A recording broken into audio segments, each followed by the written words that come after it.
Initiation.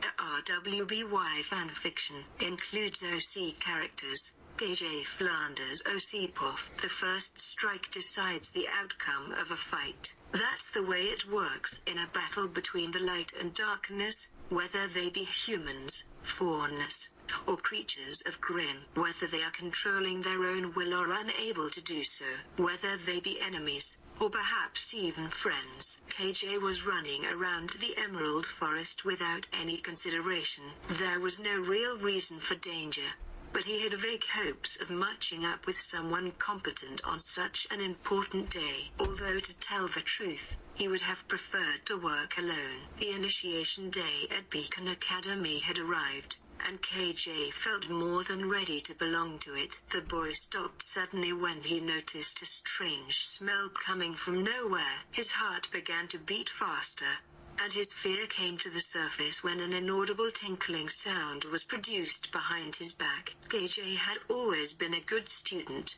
as well as an excellent fighter. For this reason, the boy knew by heart all the possible Grimm he could face that day to prove his worth, and that tinkling and deadly scent could only mean one thing: he was close to a Kinkjutsu. Without thinking, KJ turned round and squeezed his left arm tightly. Immediately he slipped his coin and felt the whippings of electricity activating in every cell of his body.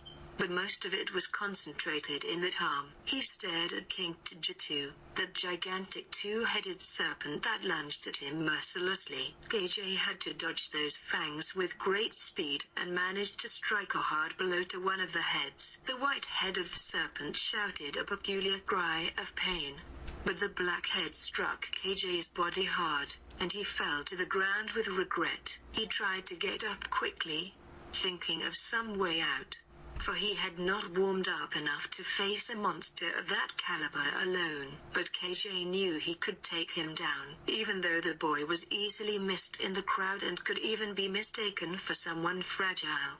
On the battlefield the situation was very different. His gaze was capable of transmitting a great hidden power that housed his soul, and his guts and boldness were such that the blood-colored eyes of the remaining serpent's head scanned him for a few seconds before attacking, and those were the seconds KJ needed most. This time it was his right arm, drowned in waves of blue fire, that cut the large serpent in half, leaving it like a rag doll that had been forgotten. KJ straightened slowly and crossed his arms over his chest as his deep brown hair glinted, as moonlight would reflect off a still lake, sharp and blinding. Immediately he heard a warm applause at the bottom of the forest. Cowardly, he scanned the leaves of the trees, until he finally met the person who was watching him.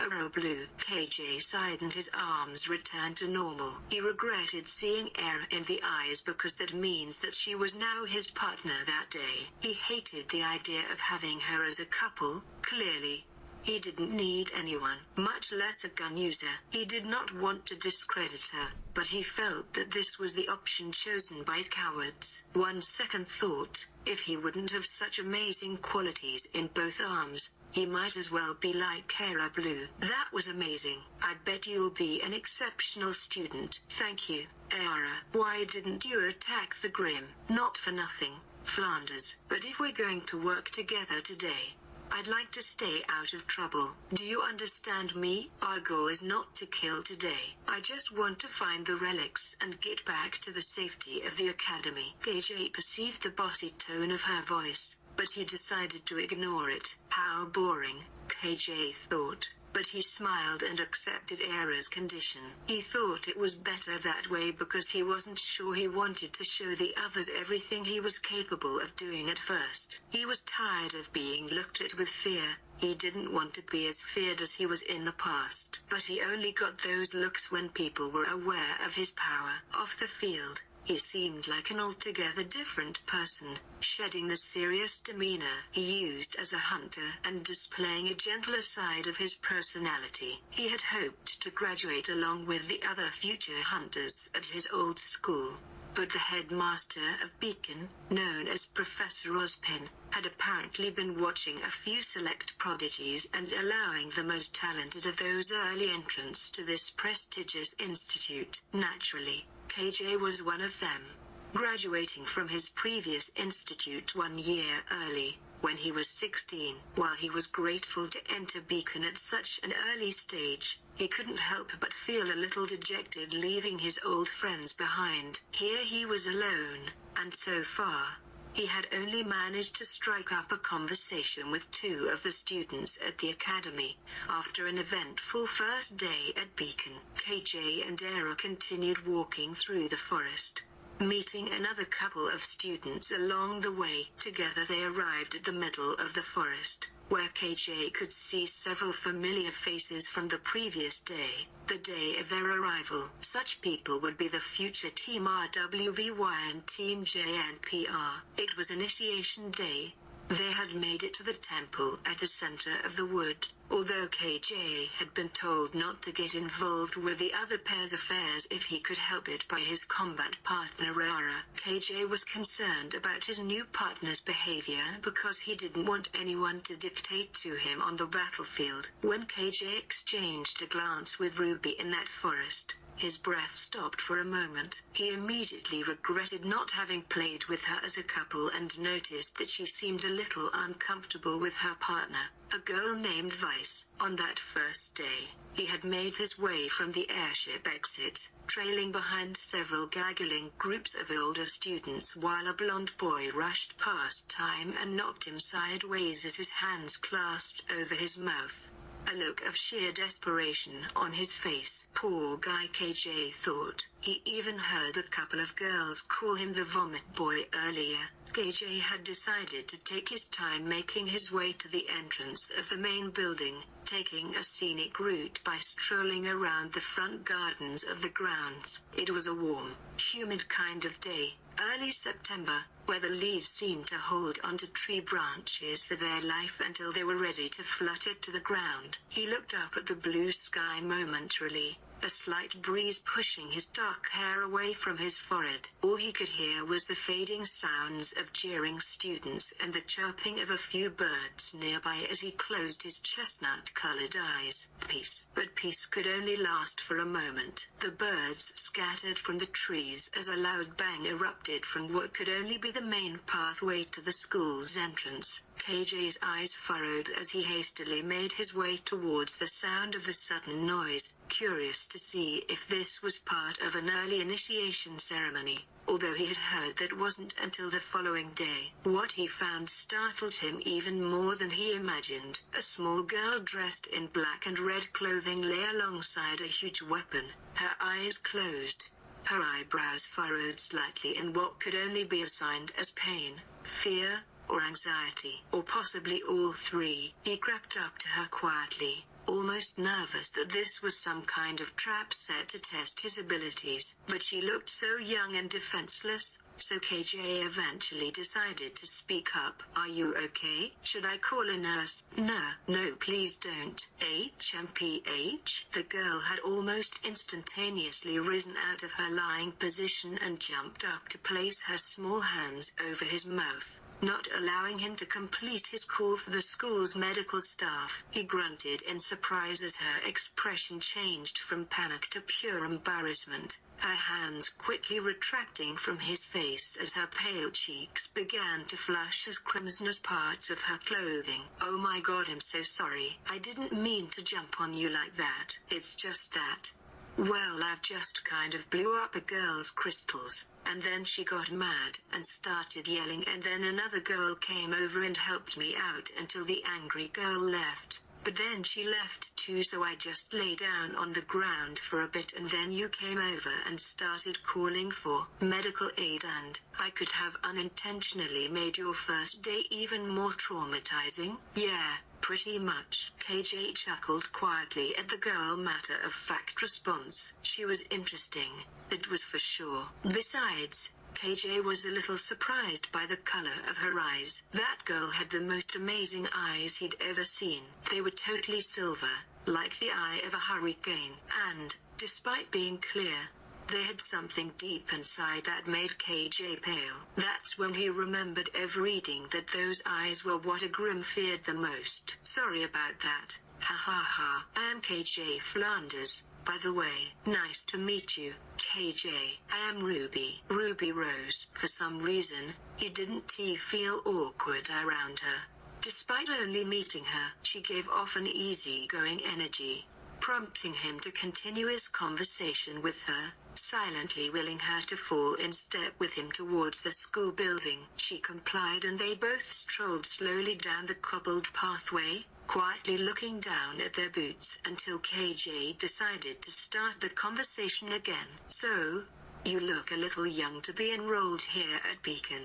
How did that happen? KJ regretted asking that question, as he noticed Ruby blushing. Well, her voice trailed for a moment, as though she was finding it difficult to phrase her words. After a momentary pause, she shrugged and continued. I may have coincidentally bumped into a huntress linked to Beacon while fighting a dust thief. This may have allegedly led to an early invitation to the academy. Allegedly. Ruby grinned and snickered quietly. They began to walk up the steps to the entrance doors. Honestly, for KJ, those four walls represented his entire future. His responsibilities now as a future hunter weighed him down more than he cared to admit. Sometimes his attention to detail was likely to slip in these uneventful days. So with the new challenges offered to him, he was likely to advance at an even faster rate. With a little competition, he could become the best of the best. And that was the plan. However, he was more curious about Ruby Rose than he had anticipated. She looked so innocent, so unable of causing harm to anyone, that it was almost frightening that she was even younger than he was, that she was deemed the biggest prodigy to enter these doors. What was that weapon? Anyway, so, nice weapon you got there. He gestured towards the huge scythe Ruby had lugged over her shoulder. Her eyes widened slightly as she realized she hasn't minimized her weapon yet, but smiled fondly as she showcased it proudly to him. Yeah, this is Crimson Rose. She's an original high caliber sniper scythe. Pretty cool, huh? A scythe user? That's pretty rare and pretty difficult to use well. Yeah.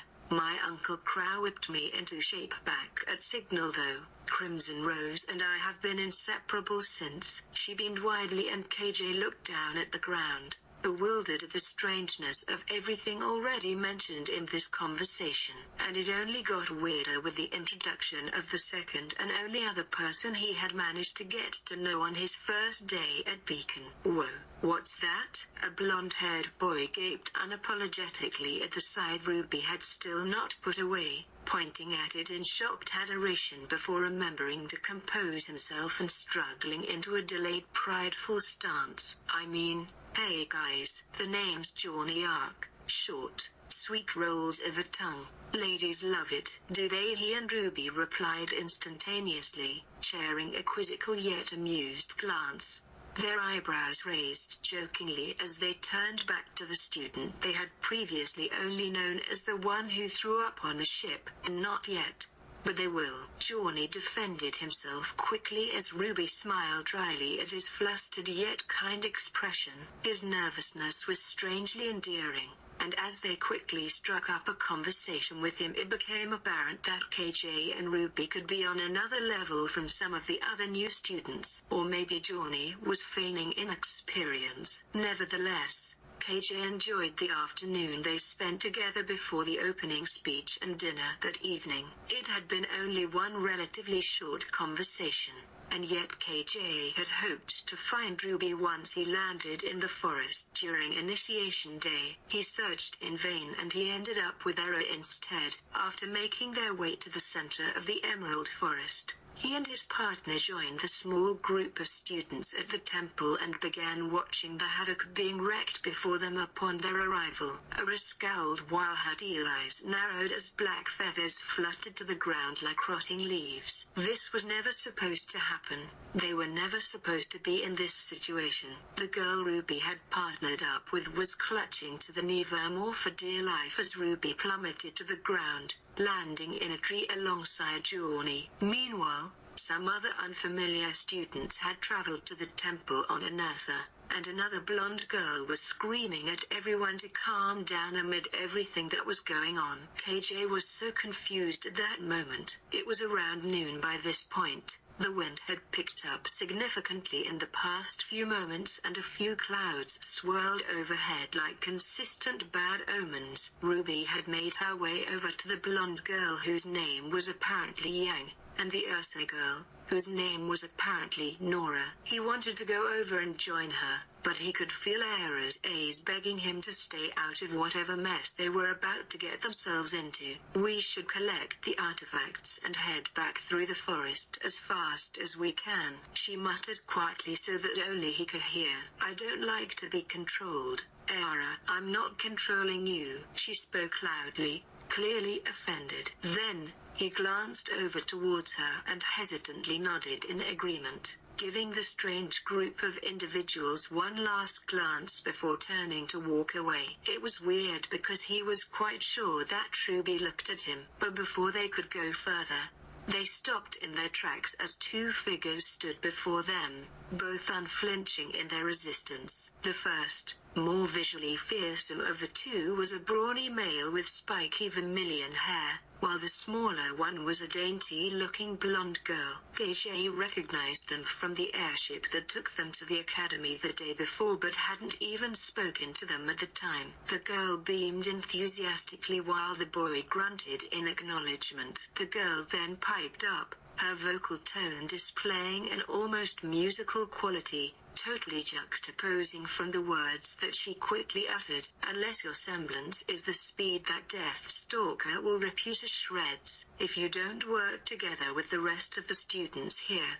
that is. Era spluttered and her eyes filled with rage. What? Exclamation mark. How dare you? Deathstalker? KJ flitted around with a speed that could rival Ruby's semblance and witnessed the creature of Grim the girl had been referring to. A huge Deathstalker, a scorpion like the monster, was chasing Paya Nikos straight towards the middle of the clearing, while the rest of the group were busy looking upwards, watching Ruby's partner and Johnny fall from the sky. Why is everyone falling from the sky again? I thought we already finished that part, KJ thought, feeling a little annoyed, and KJ did not read the way things were happening. He was a meticulous and perfectionist, and any sign of disorder put him in a bad mood. To make matters worse, he had to fight with the desire to prove his worth and that Ruby contemplated how strong he was, all because he did not know how to deal completely with his new partner, Arabossi. It worried him that they were not paying attention to a potentially fatal danger. He had always used his knowledge of the enemy to his advantage, scrutinizing their every move in order to create a combat strategy, and he enjoyed the feeling of being in control. For once, he wasn't in the driver's seat, and it had him on edge. Having to watch out for his partner was going to cost him a lot of time and power, but he had to protect her, and he had to protect Ruby, his first friend here also. He gazed over at the brutish antagonist, its huge crustacean-like claws pushing forward, ready to attack as soon as it was within range. Fire had managed to widen the gap between them, but it was only a matter of time, and that time was inevitably cut short by Ruby's battle cry. She dashed towards the grim creature, scythe unfolding in hand, her black bangs swaying frantically and her thin arms heaving from the pressure used to lift her weapon above her small frame. She sprinted with unquivering resolve, with a determined expression on her face, a look that resounded with KJ all too well. The need to prove oneself, despite being chosen from proof of talent for this very purpose, the need to show everyone that choosing them to be there wasn't a mistake. They deserved to train as future hunters and huntresses. It was the same expression KJ would make when he fights. That wasn't enough to win through. The strategy was needed, yet Ruby was fighting out of sheer recklessness. She'll get herself killed, KJ thought in desperation. She lunged forward, but the Deathstalker struck first, landing a deafening blow on Ruby's petite body, sending her crashing back onto the hard ground. She got up slowly, yelling to her friends in the assurance that she was fine. Am I supposed to just stand here and watch her struggle? I want to help her. KJ was having an internal fight between what he really wanted to do and what he should do. He gritted his teeth in frustration, debating whether he should let her be or hurt her pride but potentially save her from a worse fate. In that moment, the blonde girl Yang had begun to rush forward in an attempt to help, but the Nevermore flying above them worked in league with the Deathstalker, shooting large black feathers towards the ground, like missiles, until Ruby's cape became trapped underneath one. Get out of there! Yang yelled at the desperate Ruby as she struggled with her cape, but it all looked to be in vain. Nobody was coming to her rescue. Nobody was going to be able to get there in time without a long-range technique. It was an instinctive action. KJ glanced at it for only a fraction of a second before making the decision to awaken his Sharingan. He took a step forward, so his face would be concealed from the three students surrounding him, and let his eyes take over, fiddling with the coin in his hand as he judged the beast's movements. Predictable, KJ thought. It was a fact that those creatures don't have a soul, but now, predicting its movements thanks to the Sharingan, KJ was sure that they can't have a brain either. He raised his pale arm out in front of his body, holding the coin tightly between his thumb and index finger. At this point, Oda had noticed he had taken matters into his own hands and was about to step forward and pull him back, but his actions occurred almost instantaneously. He flipped the coin into the air with a flourish, it then flying high into the air before dropping at increased speed back down towards his hand. As soon as it contacted his skin again, a wave of high-voltage electricity flowed from his body and careered towards the beast. The creature exploded from the sheer magnitude of energy making contact with it, the debris of its shell being flung in every direction as Ruby and Yang shielded themselves from the worst of the aftermath. To protect them from the heaviest debris, KJ released his blue flame and burned the largest pieces of shell which were flying towards the temple to ash. After a few moments, Ruby and Yang looked up, puzzled, and they quickly tried to locate the instigator of the blast. KJ didn't have time to change from his combat position before they noticed him, but was able to deactivate his Sharingan at least. He wanted to keep that power to himself until he was placed in a team. This was only his initiation after all. No need to pull out all the party tricks just yet. KJ Flanders, Ruby said slowly while rising to her feet, as if unsure if she was seeing things. KJ's fierce expression quickly turned into a gentle smile as he withdrew himself from his fighting position, shaking his head as if in some sort of daze. He waved enthusiastically while Aerith scowled. Hey, Ruby, sorry I jumped in a bit sudden there. Just looked like things were getting a bit out of hand. He rubbed the back of his head apologetically and smiled sheepishly. Yang switched her gaze between the two of them in utter confusion while they both let out huge sighs of relief. Do you two know each other? She then gasped. Sis, have you actually made a friend? I am so proud of you! Exclamation mark. She jumped on top of her sister and pinched her cheeks, ruffling her hair with a huge smile on her face. Ruby looked hugely embarrassed at her sister's coddling, swatting her away as quickly as she could. Yang, KJ helped me out yesterday. Stop it, she muttered the latter part under her breath as though she didn't want KJ to hear. Unluckily for her, KJ had some really impressive hearing. In spite of his restraint, he snickered quietly at the exchange. Okay KJ, you had your fun. Now let's go.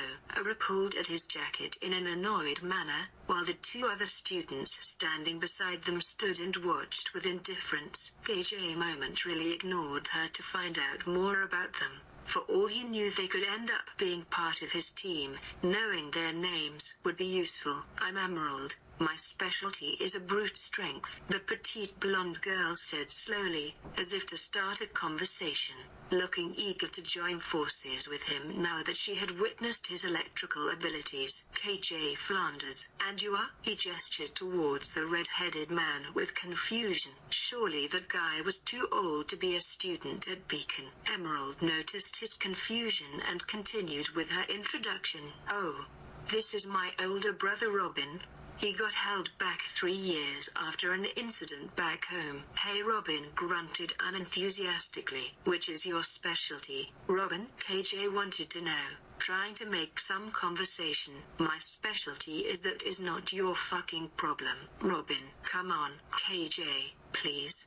Excuse him. He is so volatile sometimes. His ability is quite good. He is capable of controlling minds, but he needs to practice a little more. Also, his specialty is his fist. That sounds just mad. I mean, does he control a Grimm's mind? That's the dream.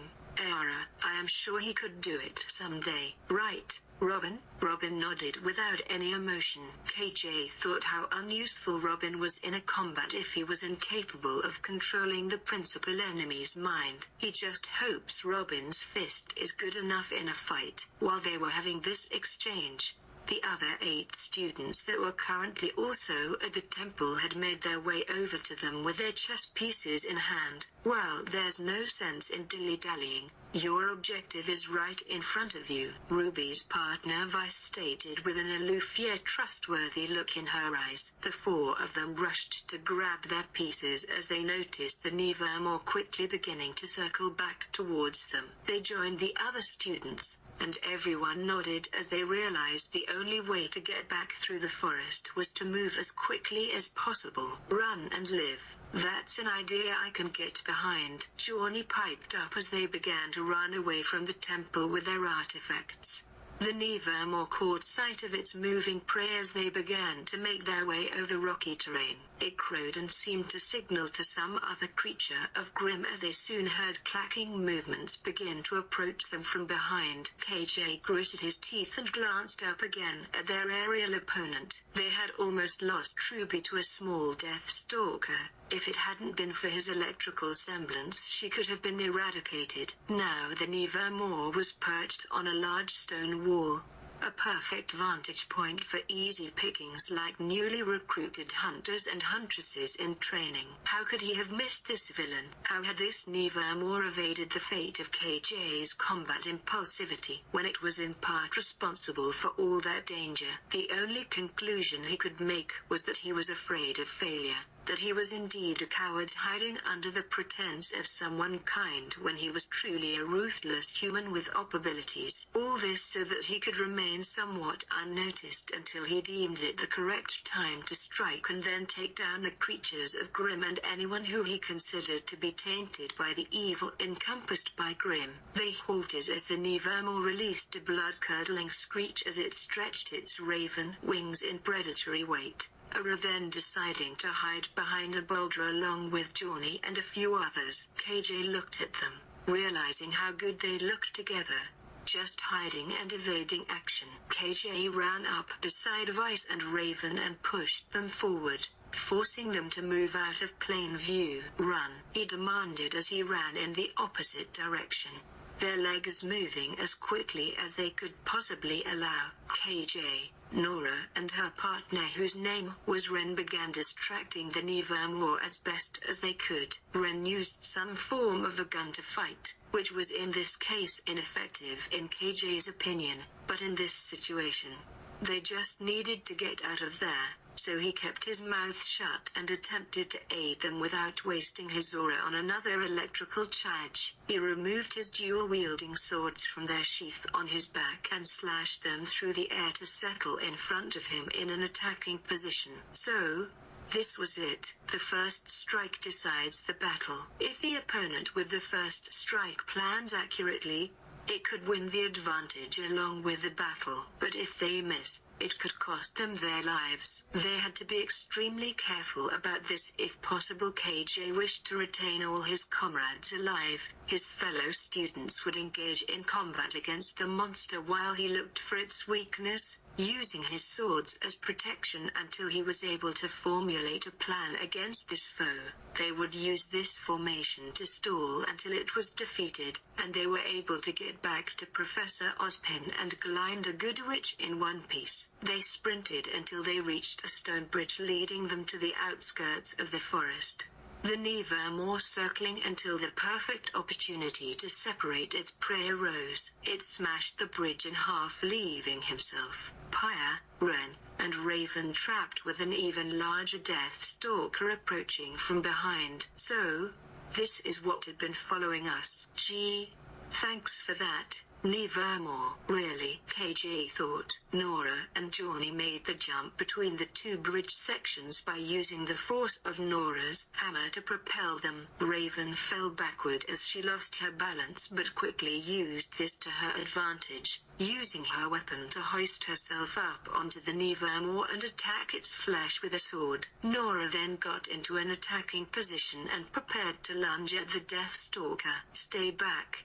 This one is mine. Era suddenly appeared from her concealment behind a large boulder and pushed Nora towards the broken bridge's edge. In a burst of fury, after finally revealing two large pistols from her belt, she pointed them toward Nora, gritting her teeth, as everyone stared in disbelief. Era, what are you doing? KJ lost his cool momentarily, fully exasperated at how at a time like this, his partner was willing to injure another student in order to stand out and potentially become the leader of a team. Ren ran towards Era and Nora in uncharacteristic frustration, taking his weapon and pointing it towards Era in a threatening manner. Nora looked between the pair in confusion and managed to slip away while Ren kept restraining Era, who appeared to have been driven to bloodlust out of overwhelming fear. Meanwhile, KJ's blades were meeting his opponent's claws in a flurry of slashing motions. Clearly,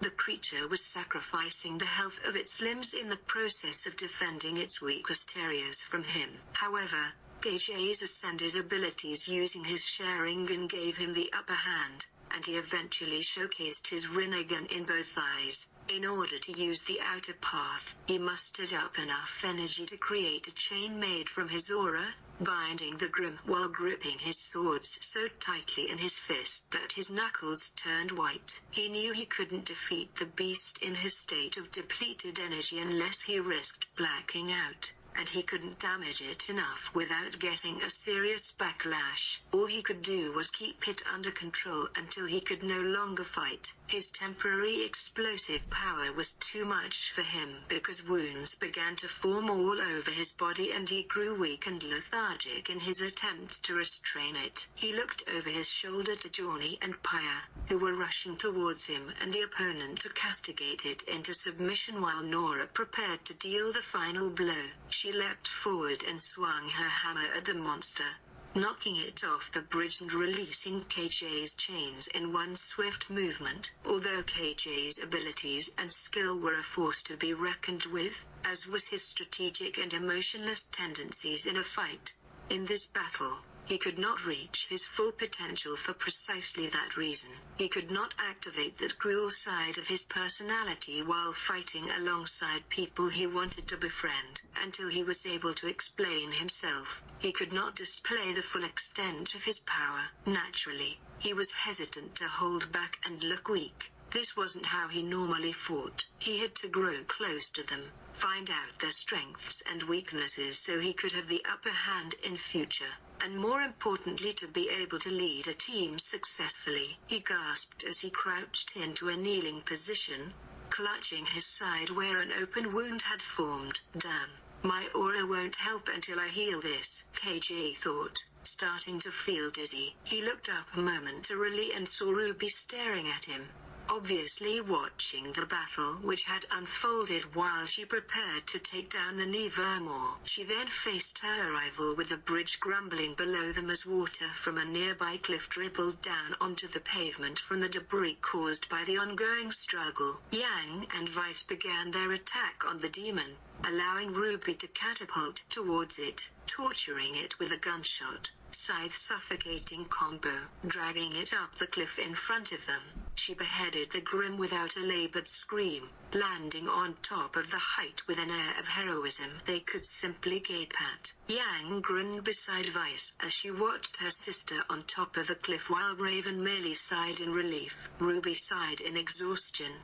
Her entire mind was left numb, and she used these few seconds alone on the height to collect her thoughts.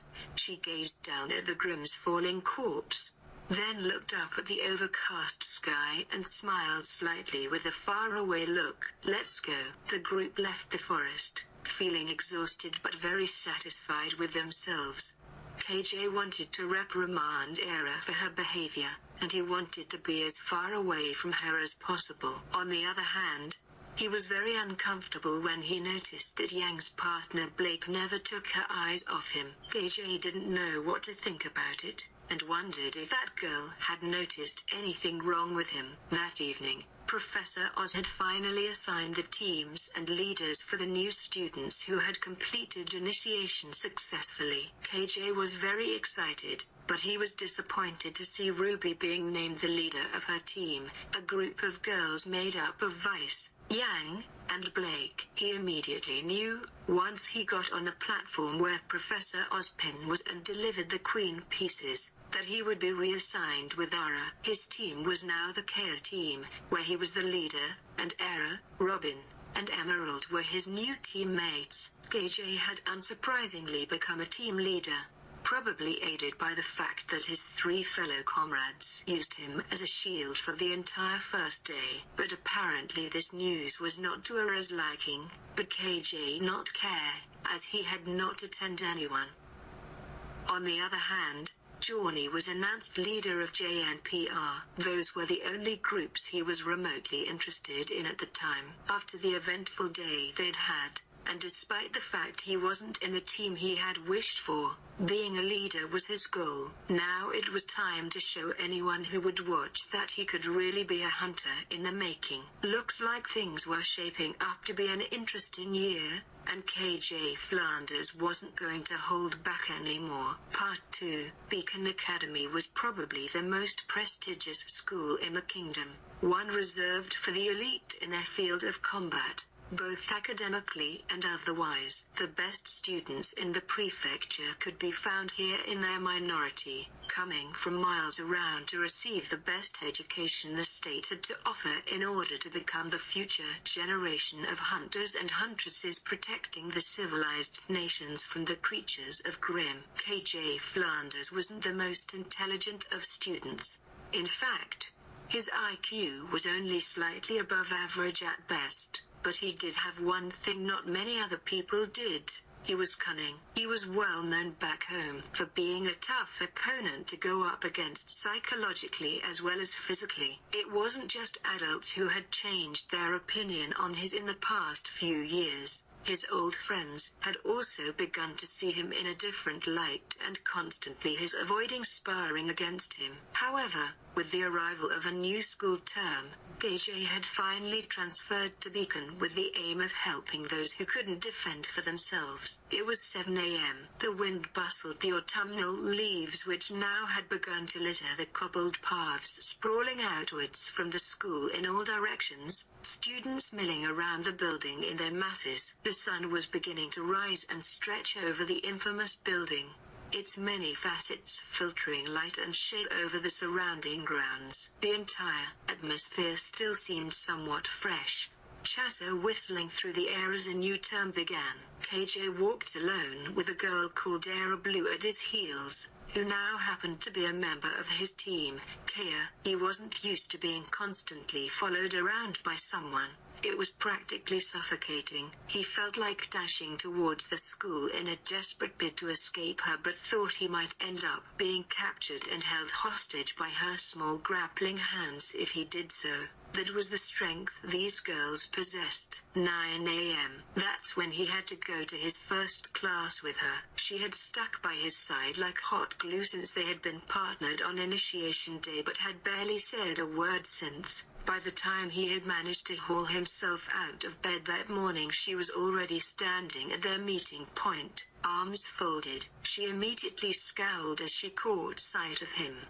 probably about to tut him for being late as per usual. Late meant arriving after her, even though he'd never agreed to have Vera as a constant companion in the first place. KJ Flanders, will there ever be a day that you get out of bed before me? No, this is where you're meant to say, oh, it's okay, I just got here, right? She furrowed her eyebrows in disdain while KJ merely grinned quietly, happy to finally have a somewhat normal interaction with her. Without another word, they had begun to walk around the school grounds, as they had done for the few days separating initiation day and their first day of class. After a prolonged period of awkward silence, he plopped down on the large wooden bench situated alongside the West Wing gardens and turned to face his fellow student. A myriad of morning larks caused an incessant chirping to castigate his ears as he eyed the girl questioningly. The south-facing windows of the building behind them let morning daylight reflect from their shiny surface and subsequently blind him slightly. Taking a few deep breaths,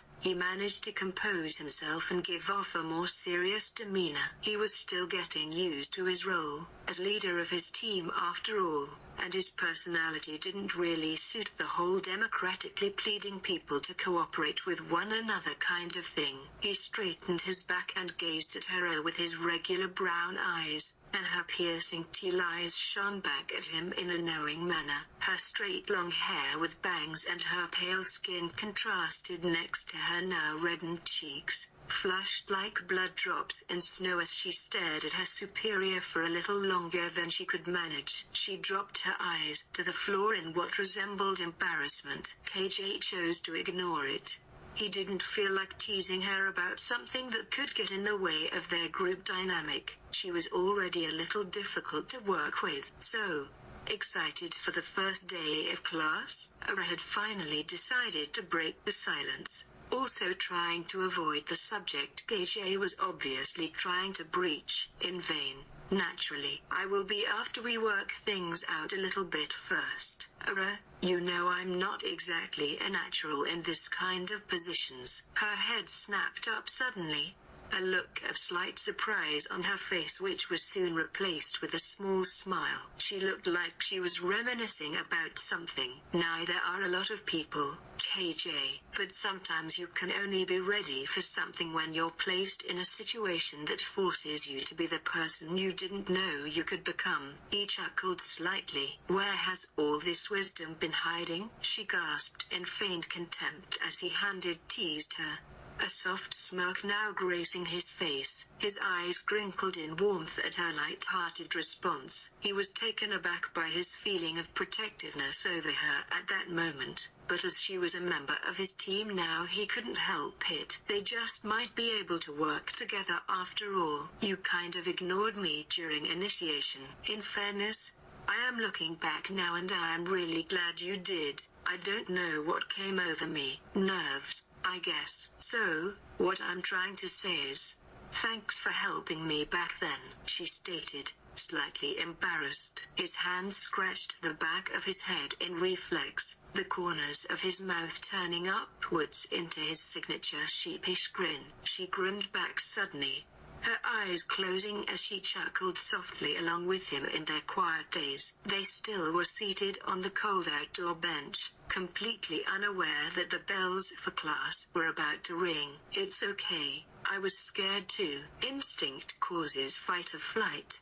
or in your case, a little bit of both. Ugh, everyone must hate me. She buried her face in her hands, placing her elbows on her knees and leaning her body forward. They don't hate you.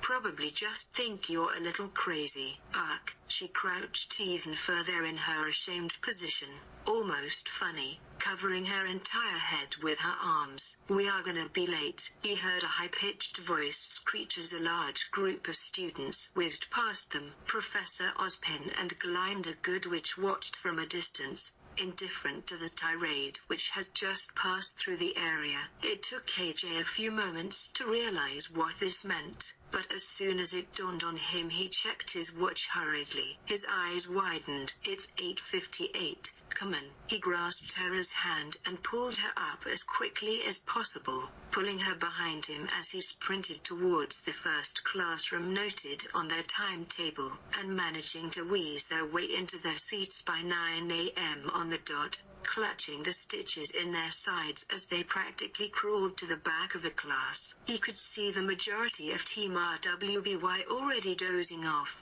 and Ruby seemed to be doodling in her notebook while Yang was seemingly refusing to look their teacher in the eye after he dared to wink at her while boasting about his past as a huntsman. Vice appeared to be getting more and more frustrated with the girls around her as the teacher began preaching something along the lines of how true huntsmen must be honorable, dependent and strategic. Eventually, this leads her to volunteer for a class demonstration in which she had to defeat a boar bay tusk. This took them until the end of class. Vice stalked off without another glance after having an argument with Ruby, while the rest of the students stood dumbstruck momentarily in the aftermath of her outburst.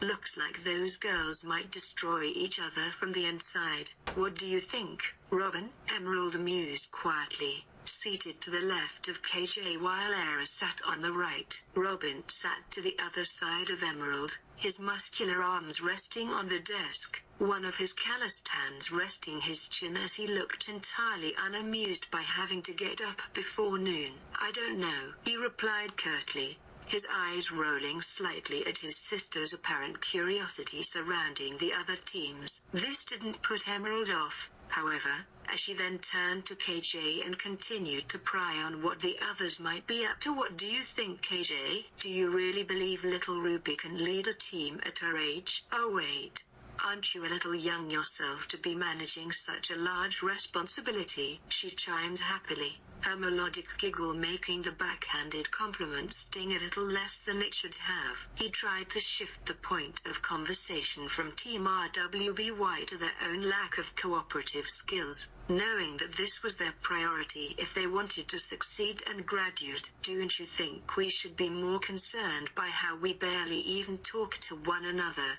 instead of worrying about the other team dynamics? KJ asked, really irritated. Maybe, but this is more fun. Emerald snickered softly, her eyes glancing from him over to where Ruby was now running after Vice in obvious concern. KJ sighed in exasperation and stood up suddenly, causing Emerald to stop and raise her eyebrows at him. He glanced down momentarily at her and gave her a look of almost parental disappointment and began to walk away without explaining any further. She needs to figure it out on her own. Unless she stops looking down on her peers, she won't be able to work with us, KJ thought. He hurriedly made his way out of the classroom, hearing a disagreement occurring just down the corridor. He was psychic, but even he could bank on it being between Vice and Ruby. Ozpin made a mistake, he heard Vice declare as they entered his field of vision. He had just turned the corner to approach them, Vice already beginning to walk away from the heated encounter, her proud demeanor rolling off her in icy waves,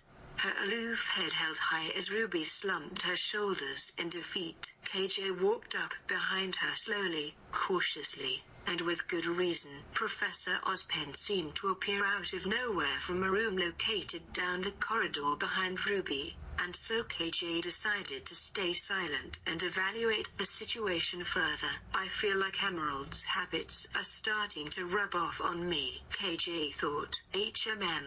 Now that didn't seem to go very well, he stated quizzically, holding a cup of hot chocolate in one hand and a cane in the other. His eyebrows raised above his glasses as he waited for Ruby to explain the situation further. Is she right? Did you make a mistake? Ruby queried, her entire body looking a bit dejected. This was not the Ruby KJ was used to seeing. Where was the air of confidence, the fun-loving innocence? Had Vice already sapped Ruby of her energy? Maybe I have it easy with my teammates after all? That remains to be seen. Professor Ozpin laughed and gave a cryptic reply at first, though it was somehow reassuring. He continued, It's only been one day, Ruby. I've made more mistakes than any man, woman, and child on this planet, but at this moment, I would not consider your appointment to the leader to be one of them. He leaned in closer, so he could look more directly at Ruby. Do you? It didn't look like he doubted his decision, and even KJ could see the talent in those sharp silver eyes. Ruby was intriguing, to say the least. Being a team leader isn't just a title you carry into battle, but a badge you wear constantly. If you're not always performing at your absolute best, then what reason do you give others to follow you? You've been burdened with a daunting responsibility, Ruby. I advise you take some time to think about how you will uphold it. He turned his back on her as he continued talking, leaving her with some things to consider. She looked thoughtful within response to Ozpin's words, then slowly smiled at him. The headmaster walked away without another word. And that's when KJ thought it was the best opportunity to intervene. He rounded the corner he had backed behind during the latest conversation and made he was over more hastily than last time, coughing slightly to grab her attention. She swung around in surprise as he approached her, still partially pondering over Ozpin's words of solace. Hey! Couldn't help but overhear the tail end of that conversation. Are you okay? He started, halting about a foot in front of her and looking at her worriedly. She looked a little surprised to see him there, but her shocked expression soon changed to a grateful one after the initial encounter. Yeah, I'm fine. Just a little internal team drama. She laughed a little in an attempt to brush it off, but the response sounded a little genuine, so KJ blinked and tilted his head back in an unconvinced manner. Ruby realized she wasn't going to convince him with that lame excuse and groaned slightly at that realization. For what it's worth, I think you'll be a great leader and a great huntress too, obviously. He placed his hand on her shoulder reassuringly, searching her gaze for any doubts that could materialize. She seemed to have relaxed a little already, and this time her smile seemed a little more genuine also. Thanks. You're not too shabby either. I noticed you pulled a couple of tricks out of the bag for initiation. What's that about? She's more perceptive, KJ thought. I don't know what you're talking about. He responded vaguely to her accusations, his eyes flitting around very suspiciously in the process. Ruby began to smirk as she figuratively had trapped him in a corner with little chance of escape. Oh come on, you can tell me, she pleaded with him, nudging him with her shoulder playfully as KJ blatantly avoided eye contact with her, looking up at the ceiling instead to avoid her watchful eyes. I may or may not have numerous abilities. Allegedly. They both couldn't help but start to giggle at the ridiculous interaction they were having, Ruby now resting her hand on his shoulder, so she could laugh uncontrollably without losing her balance. Well, I caught a glimpse of a cool electric blast thing, blue flames, and I'm almost certain your eyes went a funny color at one point, kind of like my sister's Yang's. But even cooler, she was practically giddy from her excitement over his abilities, which was overwhelmingly flattering for a guy who had admired Ruby's talent ever since he first saw her in combat. Haha, thanks. I mean what? Must be seeing things, I reckon. Nope. Yup. Nope. They continued their easygoing conversation until it was time for their next class, and by the end of the day, Ruby was even more motivated to be the best leader she could be, stating that she was going back to her room to study a bit before bed, and apparently, she and Vice made up that night. As the next day Team RWBY looked stronger than ever, unlike Team Kea, which still needed to work on their dynamic. But like Hera had said on their first day, sometimes people need to be forced into a situation before they're willing to change. And that's what happened when Card and Winchester tried to cross KJ Flanders. Team RWBY, JNPR, and Kea sat together at lunchtimes and ate together regularly, and on this particular day the group was discussing how Johnny had been tormented constantly by a boy called Card in Winchester, a bully that happened to target Faunus and Johnny in particular. Johnny defended his honor valiantly, insisting that he wasn't being bullied, but everyone could see the obvious unfair treatment for themselves. Johnny seems a little off, don't you think? I wonder if he's going to be able to get through the rest of this week. Never mind this semester, Emerald mused quietly, unimpressed by Johnny's apparent lack of skill which he displayed in any class duels he had completed in thus far. I think we need to worry a little more about how we are going to work together, rather than how others are going to cope. Actually, Oda defended her classmate from Emerald's skepticism, attempting to make her worry instead about her own problems. Emerald looked a bit too pleased by her rebuke, as she grinned. Oh, wow. I was just thinking that too. So, I may have arranged a little picnic for us when we go on our trip to the Forest of Forever Fall later this week, so we can all get to know each other even better. Team Care, us against the world. He deadpanned at her enthusiastic plan, knowing there had to be some sort of catch. Though he had only known Emerald for a few days, he could already tell this girl had a sadistic side he did not want to cross if he could help it. His side already resigned. You've got an ulterior motive and you're going to cause some inter-team drama, aren't you? Precisely. The rest of the team groaned in unison at her response, while Emerald merely grinned evilly to tease them further. They rejoined the conversation with Johnny and the rest of their friends just as Ruby gestured towards another table in the great dining hall. Carden's team were teasing a small Faunus, pulling her rabbit ears and tormenting her. KJ's vision went red in a moment of sheer anger and he stood up suddenly, while everyone else just stood dumbstruck at his abrupt movement. KJ Flanders was not a fan of bullies. In fact, he hated them, possibly even as much as creatures of Grimm. He believed they were tainted with that same kind of evil, except these humans didn't have the excuse of not having a soul. They were fully aware of the damage their actions could cause. From personal experience, KJ knew the kind of hurt bullies could inflict. He didn't want anyone else to go through that kind of experience, trauma, and pain. In was an instantaneous reaction. His primary instinct was to go over to that boy and teach him what it felt like to be hurt in that way. Not necessarily revenge, but merely a taste of his own medicine. He pushed back his chair and stood up, walking purposefully towards the table where that team was still hurting the girl. He didn't even notice how much bigger than him this guy was. At that moment he didn't even care. He reached out towards Carden's face and grabbed his small human ears, pulling on them and pinching them until the blood rushed to the area of skin he was pinching, turning them red. He pulled them forcefully until Carden winced in shock and pain, but before he could exclaim in shock, KJ spoke first. How do you like it? Do you enjoy being tormented like this?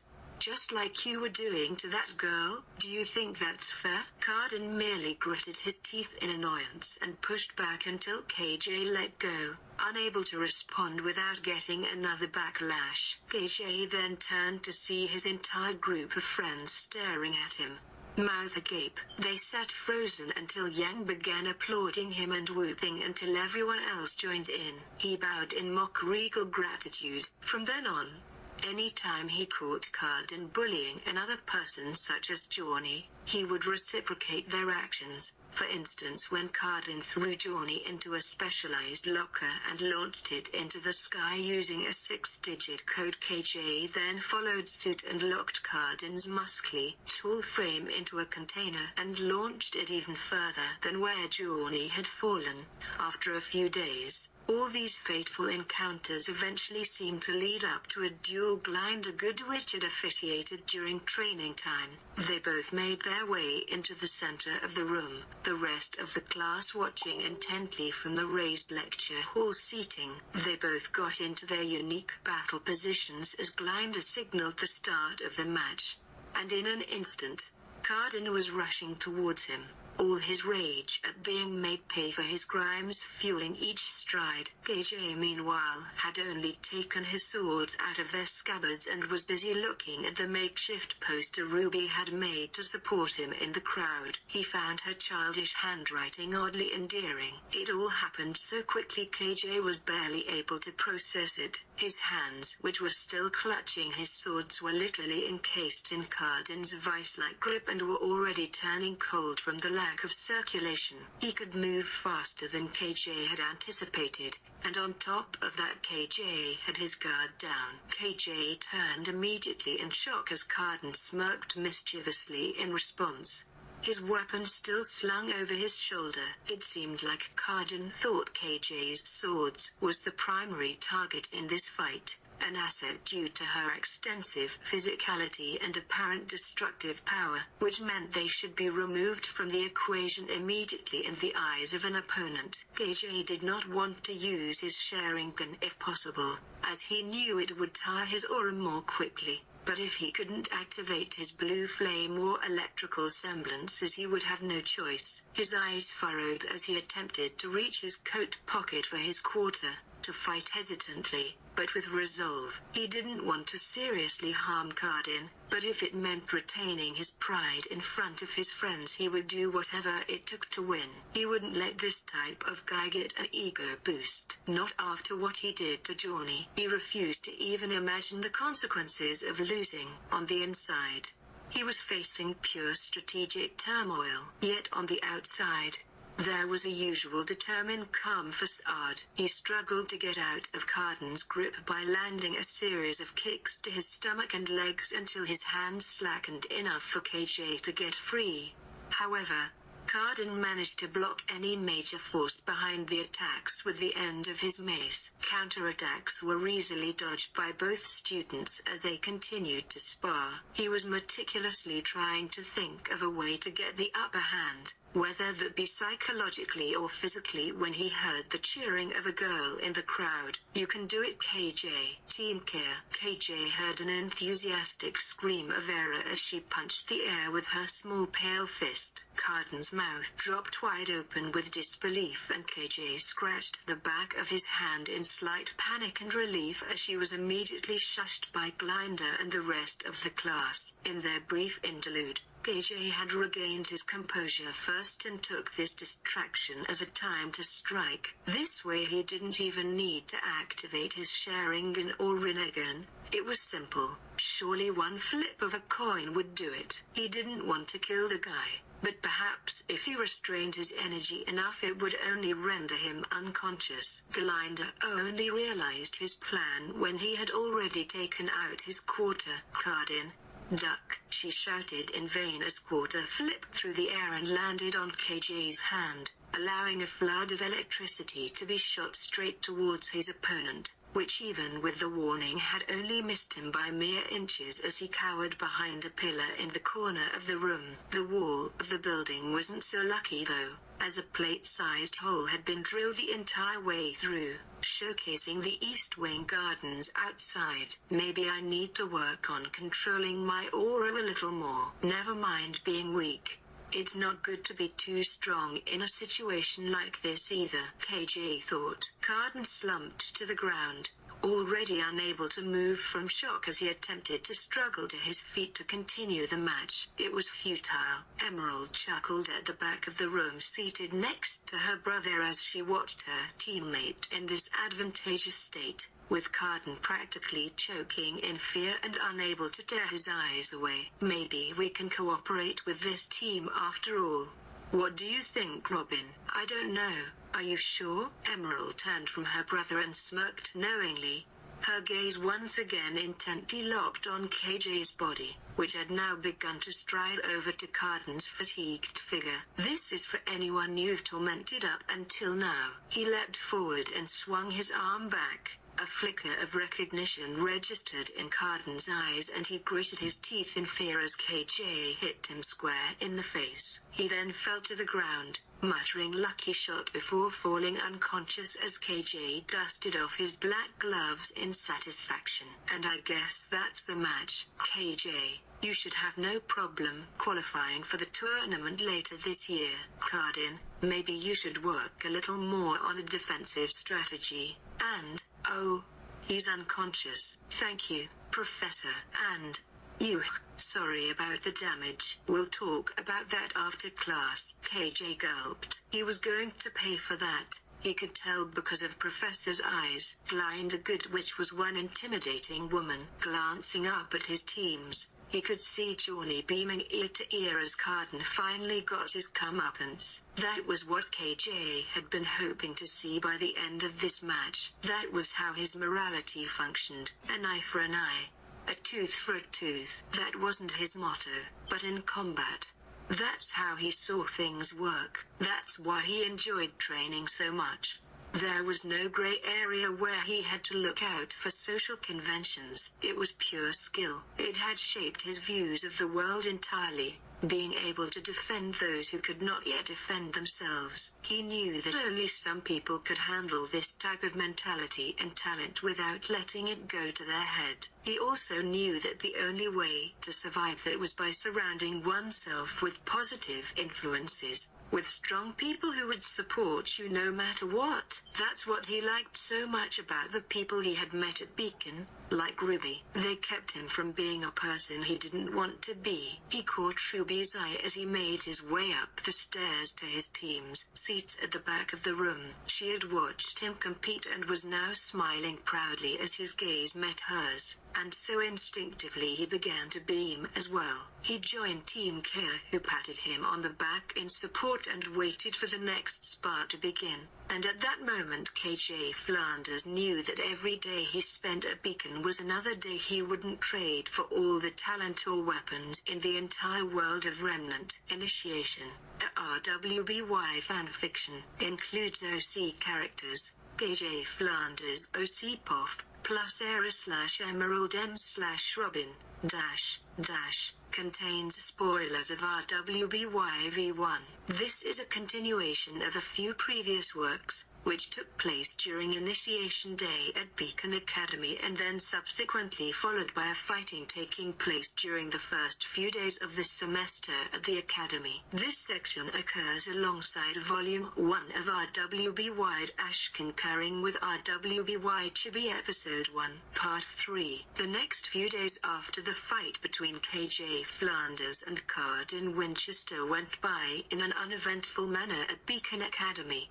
The teams consisting of KJ Flanders and his friends simply went to their classes and hung out around the town of Vale like any other teenagers would. Team RWBY, JNPR, and KRA together at breakfast, lunch, and dinner often, and interchanged who they spent most of their time with among themselves in those three groups. Ruby consistently tried to get as close to her teammates as she could, even if that meant at times prying into their business. KJ admired Ruby for that because he thought she was doing a good job as a leader. On the other hand, KJ didn't feel like he was making much progress. KJ knew that even though Era was chasing him everywhere, there were many things he didn't know about that girl yet, and the trust between them was not so palpable. On the other hand, Emerald and his brother, Robin, remained like complete strangers to KJ, as Robin usually said no more than 3 words,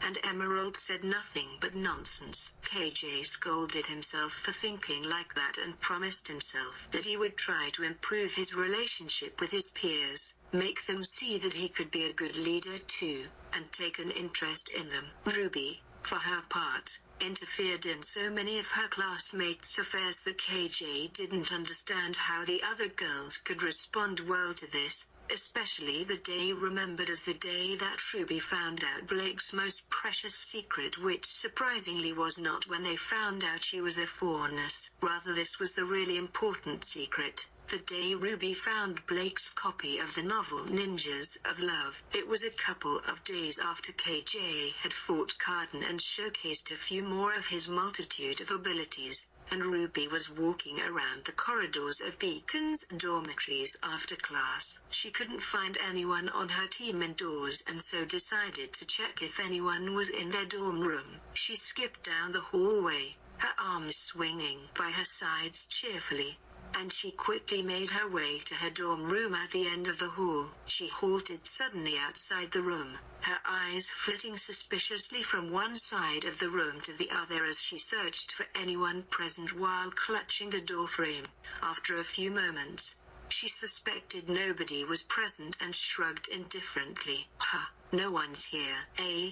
I guess I'll go check the courtyard, Ruby said, not knowing what to do next. Her voice trailed off slowly as she looked to Blake Belladonna's side of the bed on the bottom bunk underneath Yang's messy quarter of the room. Blake's shelf was strewn with a multitude of books but otherwise left spotless. So, it was strange to see an open book tucked underneath the pillow of Blake's usually pristine bed. Ruby's gaze fell upon this half-hidden oddity and she crept closer, reading the title Ninjas of Love along the hard-covered book's spine. That's strange.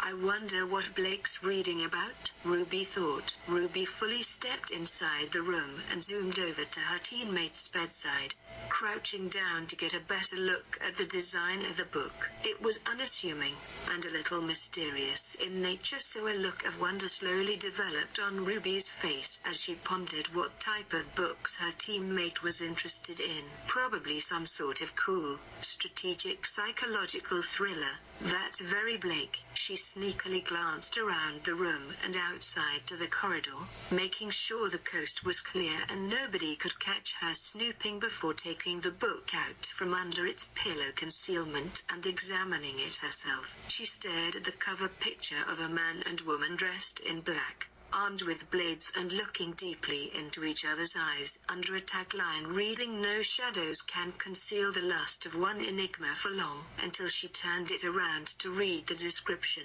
Ruby was altogether intrigued, taking the book under her arm and bringing it outside to read under the shade of an oak tree. The weather was still warm, after all, and Vice and Yang had gotten into a fight in the courtyard, so at least that would be some form of entertainment if the book turned out to be boring. She sat down in the shade and took the book out again from under her arm. About to begin the first chapter, she glanced again at the title before opening it. Ninjas. She felt very strange holding that book in her hands because Ruby usually wasn't one of the people that used to read. She liked things fast, talked about and straightforward. She then began to flip through the pages of her new discovery, her silver eyes slowly widening and absorbing this latest information about Blake's interests with emotions ranging from amazed marvel, intense concentration, gasping shock, guilty pleasure, and shuddering glee. Little did she know KJ Flanders stood right behind her and was watching her expressions while reading the book at the same time. Eventually, Ruby got so invested in the story's theme that she decided to skip ahead a few pages to get to the interesting part. She turned the novel sideways and a picture unfolded downward to reveal a full body shot of one of the characters. KJ's mouth fell agape while Ruby eyed the imagery from top to bottom with a wide grin on her face. She gestured to the lower part of the picture comically after a few moments and snickered. Now that's a katana, so that's the kind of books Ruby is interested in. Not what I was expecting, but we'll go with it, KJ thought, feeling slightly uncomfortable. KJ, on the other hand, loved another kind of books, those related to science and even history books, which revealed the mysteries of the world where they lived, especially those who talked about the properties of the dust. KJ coughed quietly behind Ruby's crouched, drooling torso and she jumped frantically, swiveling around to catch him crouching questioningly behind her. The blood seemed to drain from her face as she realized what the situation looked like. KJ tried to hide a smile as he saw Ruby's face taking all kind of colors because of the shame of being caught reading such books. It's Blake's book. I was just curious to see what types of books she enjoys reading, so I borrowed it and actually kind of enjoyed it. But I still, of course, totally didn't like it because of its filth, Ruby thought, totally out of control,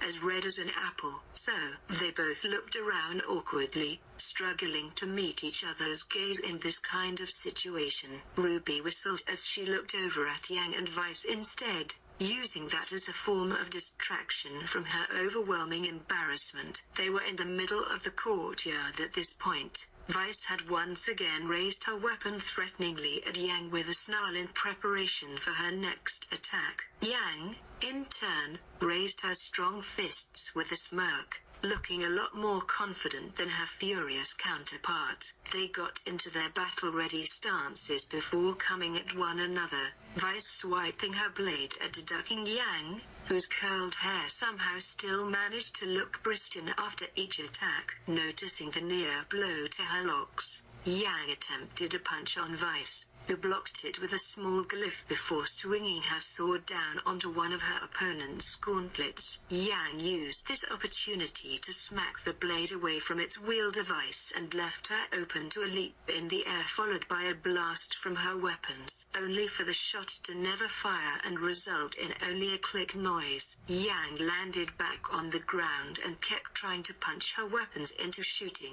and Vice stopped flinching from what she thought was an oncoming blow to look just as puzzled at Yang. She eventually smiled and laughed to herself, raising her hands to her face with tongue stuck out mockingly at the brawler until Yang realized the obvious solution was to simply punch Vice with her fist, knocking the heiress into the air and allowing Yang to take the victory yet again. Vice hasn't won one yet. Poor girl. Once the spar was over, KJ and Ruby had nothing else to distract themselves with, and so the embarrassment reared its ugly head once again. KJ decided to face the truth head-on and look for an explanation as to why Ruby was reading a book like that in broad daylight. So, you're into that kind of novel? I would not expect that, KJ said, trying to sound casual. Ruby's face turned bright crimson to match her clothes as she began stuttering, trying to explain herself. No, KJ looked at her quizzically, unsure if she was going to say anything else. No, nope, no, isn't that your book? I am pretty confused here, Ruby. The girl put her face in her hands, pulling her knees up to her chest. KJ did the same but placed his arms around her legs, resting his chin on his knees and staring at his comrade intently until she continued. This is not my book. I was just passing by. This is of one of my teammates. Which one? I'm not a snitch. Meanwhile, back in Team RWBY's dorm room, Blake Belladonna realized she had lost her most prized possession, excluding her weapons. She was moving around her room at an astonishing rate, looking around her bed and all over the room for any sign of the particular object, to no avail. A worried, frantic expression graced her face as she scrambled, looking for it in vain. Even after checking her bookshelf half a dozen times,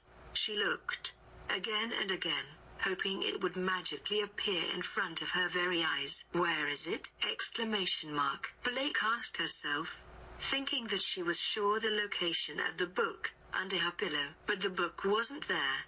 The most important treasure for her, an unfinished book, had got away from her and she didn't know where to look for it. She twirled around and looked out of the window coincidentally, only to see KJ kneeling beside Ruby under a nearby oak tree. A book was laying on the ground beside them, one she recognized all too well. She got up hurriedly and made her way outside with an embarrassed face, ready to confess her guilty pleasure to her two friends. But the opportunity arose where she could get away with it blame-free. so she grabbed the chance while she could. She noticed Ruby's ashamed expression as she began to walk closer, decreasing her pace as she tried to work out what was going on between her and KJ. It looked like KJ was both shocked and yet reassuring Ruby at the same time, where Ruby was also wildly trying to defend herself in the process without giving too much away. KJ was facing Ruby,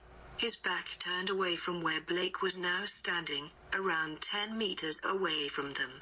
After a few seconds, Ruby's eyes met Blake's cat-like ones, and Blake smiled nervously at her friend in response to Ruby's look of surprise. Blake pointed meekly towards the book in question, which was now tucked under Ruby's arm defensively. "Ruby, is that my book?" she mouthed silently, a bead of sweat running down her face as a wave of relief crashed over Ruby, followed quickly by a growling grimace. She pointed accusingly at Blake and KJ turned quickly to see what had caught her attention. His eyebrows raised as Ruby exclaimed in an accusatory tone, "This is filth, filth." KJ shifted his gaze between them in the utmost confusion, his head ringing from the loud blast of Ruby's condemnations. Blake has transfigured from a character of shame and anxiety to one of cunning. However, as her back straightened and she feigned a look of horror and surprise directed towards her younger roommate. "Oh no, Ruby, you really shouldn't be reading that kind of stuff. I've heard of that franchise before, Ninjas of Love, was it? From a friend of a friend, and I heard it's pretty explicit." She extended her hand, smirking slightly, and took it from Ruby's weakened grasp. A master of deception, Blake's raven black hair swung over her shoulders, and she twirled in the other direction, finally managing to rescue her prized possession. "Phew, that was close. Okay, I am going to be taking this away now then. Have a nice evening, you two." Blake rattled off as quickly as she could before speed walking away from the bear, wiping sweat from her brow as the two stared blankly in her wake. It took a few seconds before it even registered with Ruby what had actually happened, but as soon as she managed to figure it out, she choked on air and shouted after her friend and toward KJ simultaneously, "No, no, no, no, no, no, no, no, it's not mine. It's hers. I am a snitch after all. It's Blake's. Everyone please believe me." KJ snickered as Ruby clutched the air desperately as she pleaded innocence, while she was still hoping Blake would come back and confess. In vain, as it was already known. Team RWBY, JNPR and Kaya sat together at lunchtimes and ate together regularly. This allowed KJ to open up a little more to his classmates. But as usual, he was quite an observer, and he was more concentrated on detailing the attitude of his classmates than on showing his personality. Ruby was very much like him, but she always felt responsible for the well-being of others. Yang was much more relaxed than her sister, but also more explosive, and was able to be easily offended by anything. Vice, on the other hand, was a spoiled child, who lived with a constant need to prove her power and worth to her father. Blake, on the other hand, was a very mysterious girl who couldn't take her eyes off him wherever KJ went. This made KJ very uncomfortable, as the girl always seemed to want to say something to him, but they were never alone like that. Besides, that girl was half a cat, and part of KJ felt it was impossible to trust her, and he didn't understand why. Emerald and Robin, for their part, were deeply united brothers, but it will take a long time to break down that barrier they had, that barrier that isolated them from others. One day, they were discussing how Johnny, JNPR leader, had been tormented constantly by a boy called Cardin Winchester, a bully that happened to target Faunus and Johnny in particular. Their next adventure began. "Johnny seems a little off, don't you think? I wonder if he's going to be able to get through the rest of this week. Never mind this semester," Emerald had mused quietly, unimpressed by Johnny's apparent lack of skill which he displayed in any class duels he had completed in thus far. I think we need to worry a little more about how we are going to work together, rather than how others are going to cope.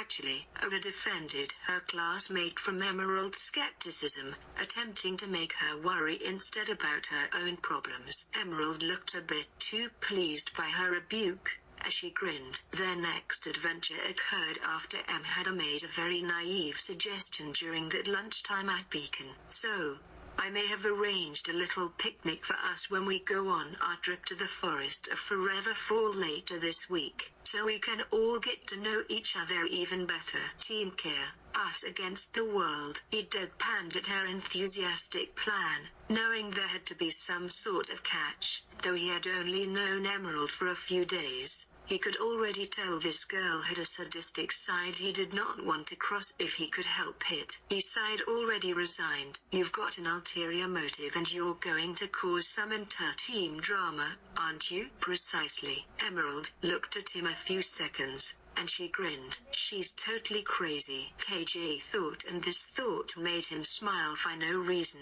The rest of the team groaned in unison at her response, while Em merely grinned evilly to tease them further. It was 5 p.m. on the following Saturday. The small group had made their way to the edge of the park, far away from any quizzical gazes. Emerald dragged the unenthusiastic Robin along beside her childishly, skipping behind KJ and Era while vying for her attention. KJ and Era strolled slowly down through a makeshift path through the trees, Era carrying a picnic basket full of party treats, KJ carrying a bag full of beverages reluctantly in his right hand. Em had forced them upon him before the group's departure, stating that she didn't have enough arms to carry enough for the best party you've ever been to. It was a well-landscaped area.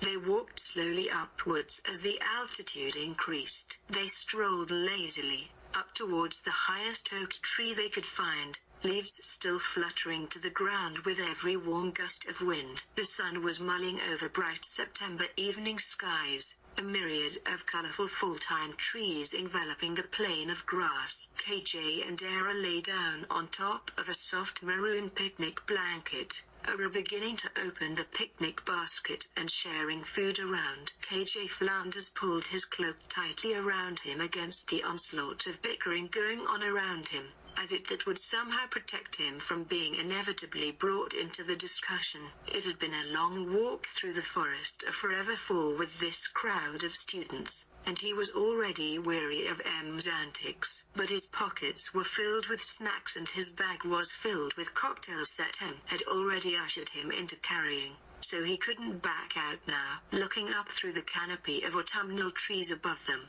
he could see the sunlight dappling through the trees as the sun began to near the western horizon, keeping the dark at bay for a few more hours until nightfall. He was quickly brought out of his appreciative daze by the high-pitched voice of his most chipper teammate. Hey, KJ, pass the cocktails, will you? Emerald screeched, leaning forward and grabbing the bag from KJ's grasp, throwing one bottle towards him as she searched through the bag's contents. KJ looked at her questioningly, as though unsure what to do with it. Chug, chug, chug, chug, chug, she yelled, tipping the bottle into his gaping mouth, alcohol sloshing down his throat before he had time to process what was going on. Era ripped the bottle out of Emerald's hand, a horrified look on her face while Em pouted at her foiled plans. They both viewed the now half-empty bottle in KJ's grip, then swiveled to KJ's shocking appearance. Era threw the sandwich she was holding in her other hand towards Em's gleeful expression. Em, she cried, worrying over their leader's well-being. Era was a correct and respectful girl, and clearly that seemed to her like a total lack of respect, as well as a very childish attitude. For a few seconds, the seconds it took for alcohol to penetrate in KJ's system, the boy felt guilty for instantly getting drunk in front of his friends, without any consideration. I have a bad feeling about all this, KJ thought, trying to avoid Era's disapproval look. I did it to liven him up a bit, Era. Now we can really get the party started, Emerald said, trying to cheer her up. KJ looked at Emerald for a moment, and he appreciated the fact that she was really trying to make a bond with the rest of the team. What if something happens to him, or worse, What if Professor Ozpin finds out and throws us all out of Beacon? Or even worse than that, what if Professor Goodwitch finds out and we get the Stare of Doom? Exclamation mark. Aurora looked a little crazy, even funny. She was clearly overreacting, and given the fact KJ was totally drunk by now, the scene looked even funnier for him. Oh, lighten up, Emerald groaned, throwing a handful of food towards her friend, but Hera quickly dodged and missed it by inches. This, however, led to unforeseen consequences, that in the form of the once completely stoic Robin. Are we having a food fight? Finally, something I can actually win, he exclaimed, surprising his friends, grabbing an entire armful of sandwiches with his huge muscular arm, and a squeezy bottle of mayonnaise in the other. Oh, God, I thought Robin was meant to be the calm one, yet why do I feel the overwhelming urge to compete against him? Why am I gathering a pile of watermelon in my arms? KJ thought, looking at Robin. KJ was under alcohol's effects, so he wasn't thinking clearly. Maybe Robin got very mad because of this, but actually, KJ didn't give a fuck. KJ staggered to his feet, the effects of competition already starting to take its toll on him. He cackled menacingly before launching pieces of delicious fruit at his new opponent. Robin merely gasped in astonishment, dodging the pieces of watermelon as best he could, wondering how this battle to end all battles would end. Both Hera and Emerald watched them in confusion as this particular war of testosterone began. This is a fight to the death. KJ Flanders, I refuse to be a side character any longer. As a minor character in the plot, you shouldn't have gotten any more time for development and action regardless. You just got so much screen time because you are somewhat mysterious. Robin gasped again, appalled at the explosive statement, and began to chuck food at a faster rate towards KJ.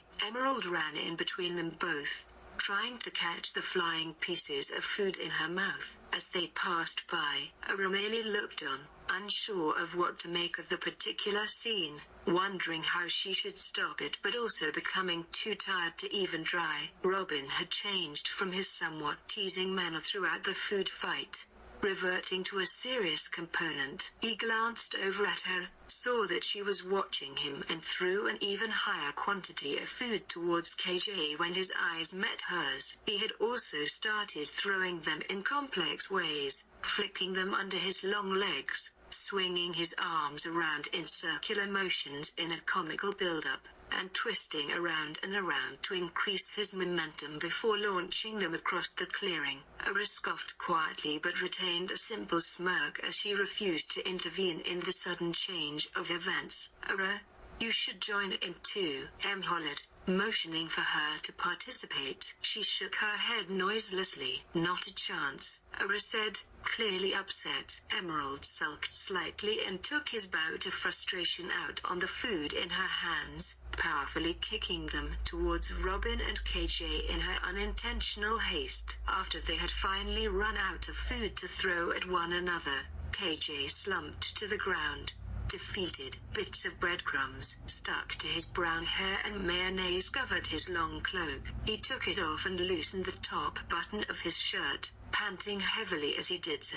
The battle has been won, but the war is only just beginning. They sat in silence for another few moments, before Robin finally broke it with a grunt. Good game, man. He extended his fist and KJ chuckled, fist pumping his teammate with induced vigor. If we used our semblances I'd totally win. Probably, KJ smiled, feeling weird. It was the first time he actually had a good time with his new teammates. Also, he felt a kind of brotherhood that could be harvested in order to become in a good friendship. KJ immediately felt odd for being hoping that friendship and admitting that he actually needed. Robin broke into a smile and the rest of the team clasped their hands to their mouth in astonishment at seeing Robin express an emotion that wasn't indifference or annoyance directed at his sister. Well, I should say it was worth it. I mean, I didn't enjoy wasting food, But at least Robin is smiling, Eris said, trying to get into some conversation. But Robin ignored his comment, and immediately stood up, as KJ turned to one side and his heart froze as he saw a Grim heading toward them. It was like a bear, black as midnight with slashes of blood-red fur across its body, but it was at least 10 times larger than any regular bear he had ever seen. An Ursa Major. Not good. The great beast came crashing down a few paces away. Scythe-like claws raked the ground, the fur bristling at the creature's neck as it drew back what resembled its lips to reveal teeth like daggers. A thick, drool-like substance dripped from its mouth, hissing and smoking as it scorched the grass, even as the team care tried to comprehend what they were seeing. Their eyes were drawn up in horror by the enormous number of armored spikes lining its entire body. Eris scrambled backward, not daring to look away as she was closer to the creature. It padded forwards, its muscular body rippling, and its eyes boring into that of its prey. KJ could hear its harsh breath rasping in its throat, as though its lungs were great bellows. The first attack hit KJ's chin before he could even see it coming. He noticed too late that it was a feint, though. When the second attack doubled him over and expelled the last bit of choked air from his strong core, outside of having the wind knocked from him, KJ noticed a fair amount of pain expelling from the point of contact, which was something he wasn't used to when faced with normal blows to the stomach. A hit to the face, yes, or even the groin, but the gut shouldn't have been much more than discomfort, if that. That was when he realized the beast had snagged him with his claw in the process, and that a long wound had formed across his entire belly, which was now starting to ooze blood and pus at a worrying rate. Yep, I was right. This is definitely not good, KJ thought. The boy tried not to be controlled by the fear, which spread like poison ivy all over his body, because the boy was aware of how drunk he was, and how slow his movements were. Now, what had seemed like a foolish thing to do had turned out to be the biggest mistake of his life. Seeing that way, KJ stood straight, eyes narrowed with concentration as stared at his opponent,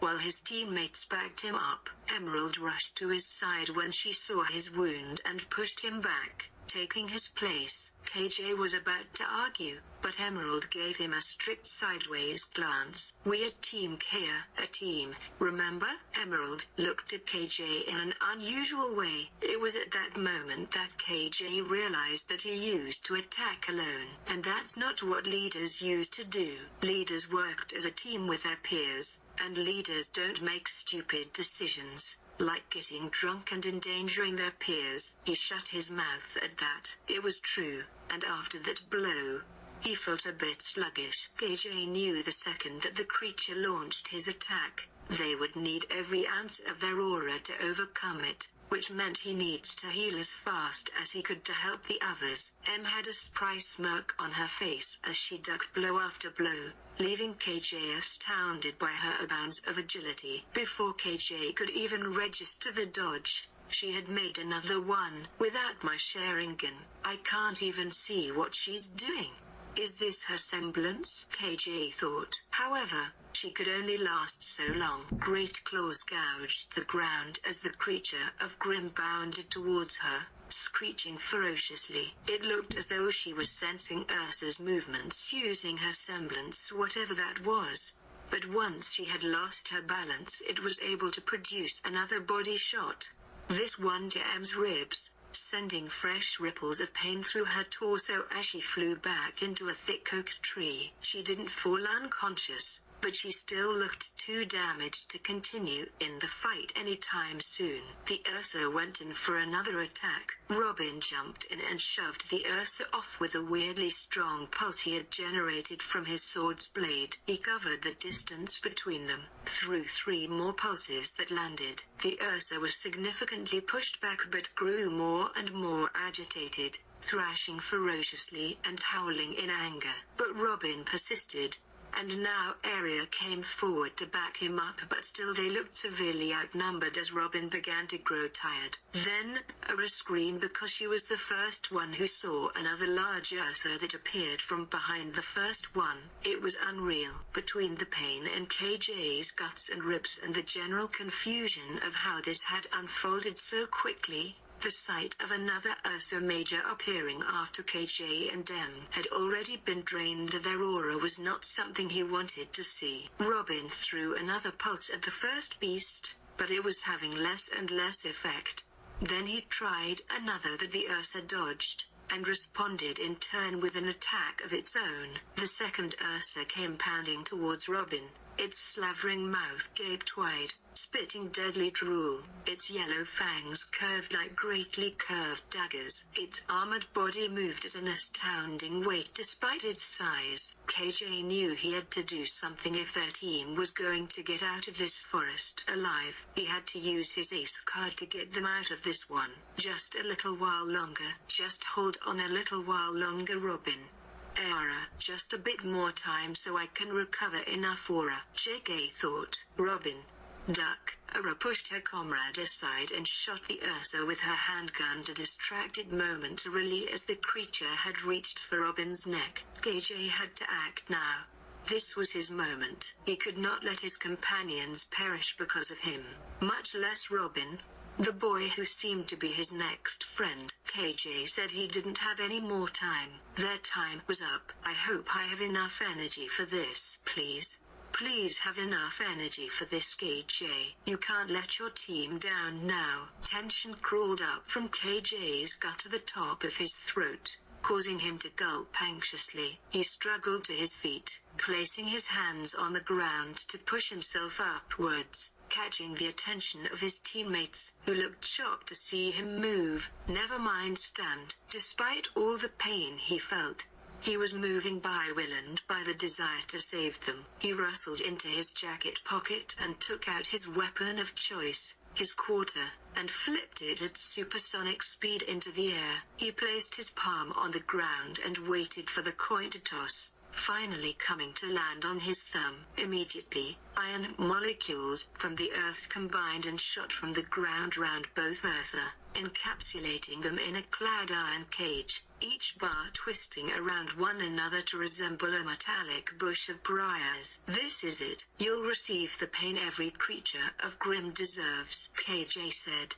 feeling relieved. Blue flames erupted from KJ Flanders' weakened state, but his bright eyes burned scarlet as huge waves of energy poured out from every cell of his body. His demeanor was completely changed from his usual easygoing, gentle state. He was an altogether different person, bloodthirsty, serious and even cruel, and what it was worse, he hadn't any control over his body. The huge mass of energy first gathered like a protective barrier around him, but with one swift motion, his arm swung forward and controlled the flames, bringing them plunging forward into the large makeshift cage. Screams erupted from inside the encasement as the creatures burned under KJ's wrath, the flames licking their armored skin until they had a slow, painful death and dissolved out of existence. The cage melted and burned alongside the creatures until there was nothing else but a thin dusting of ash layering the forest floor. Then the breeze blew away the ashes, quite indifferent to what the Kale team had experienced. The four of them lay panting in the fight's wake, still dazed by what was meant to be a regular picnic. KJ felt how he was slowly becoming a normal person again. He realized it was because a few seconds ago,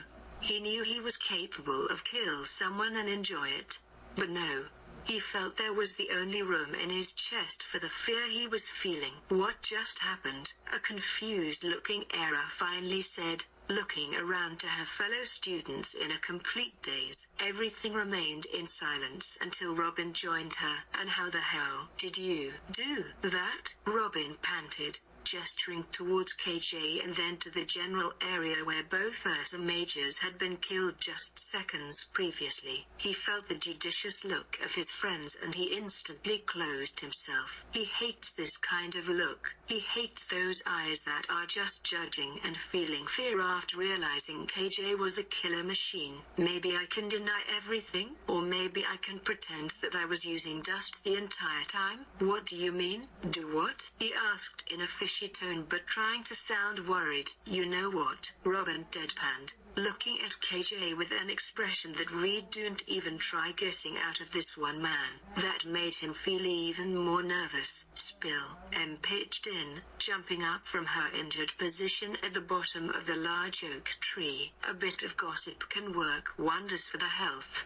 and Em sure does love gossip, I guess. Ah. KJ scratched the back of his head nervously as the three others circled around him, pushing him up against a tree as they searched his now regular eyes for answers. Their eyes narrowed at his unwilling response and they pried further, growing tired of the mystery surrounding KJ Flanders and his inventory of powerful abilities. KJ didn't want to lie to them, so he decided to simply state a true fact while failing to refer it back to himself instead. You can do a lot of powerful things like that by using dust. Now Robin was even furious with his new friend with that answer. You can't even remember to bring your books to class every day, let alone haul all that dust around. Repressed him, mocking him slightly. Damn. She knows me too well. Hey, he reacted with an exaggerated gesture of clutching his chest in pain to attempt to distract them from the topic at hand. You wound me. Merely blew a raspberry in response, chiding him slightly. Well, what's the real reason? We are part of a team now. I need to know everything you are capable to do. Robin agreed, recovering his characteristic sharp voice. Can't a man have his privacy around here? Never! Exclamation mark, exclamation mark, exclamation mark. They responded in unison, causing KJ to sigh and finally give in to their constant nagging. It was about time anyway, he supposed. And they were his team after all. We are part of a team now. I need to know everything you are capable to do. Robin agreed, recovering his characteristic sharp voice. May as well give them something to talk about. He sat down at the base of the tree, sliding down until his body reached the hard ground. He raised his hands in defeat, signaling them to sit down around him, allowing himself to finally give them some information about what he could do, almost the full extent of his abilities. Okay, you got me. But this just stays within Team Kea, okay? I don't want anyone else to know about my abilities just yet. We're intrigued, they once again said in unison. That isn't at all creepy, guys. He began to explain everything to them. I have 4 main abilities apart from my dual wielding. You've already seen most of them. I just never explained them up until now. There's the electricity, obviously. That allows me to shoot long range and control iron from underneath the earth. Is that what you were doing earlier? Aura questioned, her head cocking to the side in curiosity and a slight twinge of wonder. Exactly. Then there's the blue flame semblance that I just did. That was a little scary, man. Robin shuddered uncharacteristically, and the other girls nodded with agreement, obviously also taken aback by KJ's bloodlust. Haha, sorry, I don't really use it that often. Power goes to my head, I guess. I also have some other uncommon traits. He struggled to explain them, as though unsure how to broach the subject. They were really rare after all. Not even recognized as semblances by most lay people of the 4 kingdoms, as so few people had ever come across these powers. It's your eyes, isn't it? Em piped up, giggling quietly at KJ's loss for words, as though his powers had been obvious the entire time. What, how did you? Oh, please. Do you think I hadn't noticed? It's not hard to detect when your entire eyeball turns red or gray, you know. Well, I guess now that you mention it, KJ pondered whether more people had noticed his eyes before, but Hera and Robin looked as shocked as he had anticipated. Perhaps Emerald was naturally this perceptive, or maybe the other two were just surprisingly late to catch on. Either way, it was difficult to hide anything from Emerald's steely gaze. Those beady eyes seemed to be able to detect anything within a 3-mile radius. They all stood up simultaneously and slowly picked up their belongings which had scattered since the picnic which had seemed so long ago. KJ knew the conversation about his powers would continue for the entire walk home, but at this point, he was ready to tell them what his eyes were referred to as, but not the wide range of things they could be used for. Anyways, that's the Sharingan and Rinnegan. They're pretty useful, but I am not telling you what they do yet. Got to keep some cards close to my chest. But we're your team, they cried as he defended himself against their onslaught. Keeping his last shred of mystery intact, he liked having a little bit of mystery surrounding him. It made him feel more protected if anything. They were almost back at the academy by this stage, so KJ knew he wouldn't be badgered too much more about it. His mood lightened considerably, and he teased them jokingly in response. All in due time, my friends, all in due time. Hey everyone, a giddy voice emerged from inside the entrance of Beacon's main door as Ruby walked outside to greet them. How was the Team Care bonding picnic extravaganza? Hey Ruby, it was an extravaganza, KJ said pointedly, making Ruby look even more curious than she normally did. And that was a lot anyway. Ruby then continued with what she had wanted to ask as soon as she had set the track on them entering the Beacon grounds again. I was just walking around, minding my own business as per usual, and I couldn't help overhearing you discussing KJ's abilities over here. So,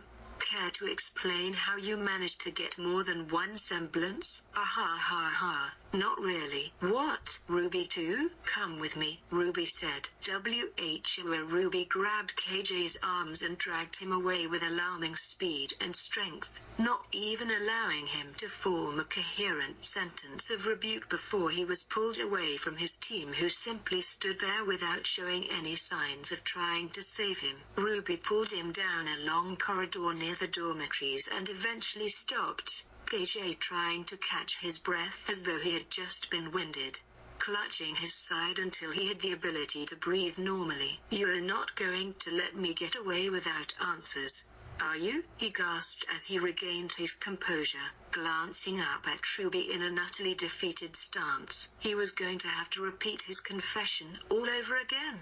He dreaded to think of how quickly it would travel around the school that he was freak or something. He just wanted to be seen as a normal guy. It didn't matter if he had an arsenal of tricks in the war zone. It didn't change who he was as a person. The only problem was, it changed everyone's opinion there if he did. That's how it worked here at Beacon. There was almost this kind of hierarchy, with people like Pyro and himself at the top and people like Duane on the bottom. It wasn't fair, but it was the truth. So, he didn't want to be put on a pedestal unable to reach his friends. Nope was Ruby's obvious reply, as she crouched down beside his hunched figure and gazed at his face intently, waiting for him to speak. You, KJ groaned wearily, slumping down against the cold brick wall behind him. Ruby sat down next to him. A patient smile etched across her face as she waited for him to start talking. He didn't start, so she provoked him a little further. Why have you hidden your powers for so long anyway? They're awesome, like really cool. She buttered him up, complimenting him and nudging his ribs with her bony shoulders. KJ chuckled softly and nudged her back, eventually taking down his cool frontage and letting down his guard around her. Thanks, Ruby. I guess I'm just a bit afraid. Afraid of what? She looked worried, possibly even desperately so, as she reached for his hand. KJ let her hold it and squeeze it reassuringly. Despite their initial embarrassment, They didn't let go. They needed a moment of quiet to get away from everything. So much had happened in so little time, from the early invitation to Beacon Academy, to moving here on an airship and meeting all their new friends, the fighting of an Evermore and a Death Stalker in the Emerald Forest, fighting Card in Winchester and his bully minions, finding out Blake's deepest, darkest secret. Getting to know one another was possibly the strangest and the most interesting part of all. They wanted to have normal shoulders, normal elbows, and normal knees. They just wanted to do what they did well, but not be seen differently for it. If anything, Ruby understood KJ Flanders better than anyone else. So, he decided to tell her what he was most frightened of. Afraid that everyone else is going to be terrified of me. Afraid that everyone will view me differently, like I am too good for them or something, or that I don't understand what the struggles of being a student at Beacon are like. Ruby looked downwards, a nostalgic glint reflected in her silver eyes. I see. Stupid, right? KJ tried to lighten the atmosphere as it had gotten pretty heavy. But Ruby barely seemed to listen to his defensive reply, still musing over his previous confession. After what felt like an eternity, she finally spoke, choosing her words carefully in advance. Maybe, but maybe that's okay. You need to be able to work through this with the help of your friends. KJ, it's okay to talk to us, you know? We want to listen and help, but we can't do that if you close yourself. We can't help if we don't know what you're thinking. So maybe next time you'll let us know instead of worrying all by yourself. KJ felt the warmth of Ruby's words radiate off her, and he seemed to absorb it somehow since his whole body felt calmer. Yeah, I'll keep that in mind. Thanks again, Ruby. She smiled back at him, a soft, upturned smirk transforming quickly into a devilish grin. KJ immediately got anxious at whatever she was planning. Well, it's not like you could beat Crimson Rose anyway. Wait, what? KJ stood up,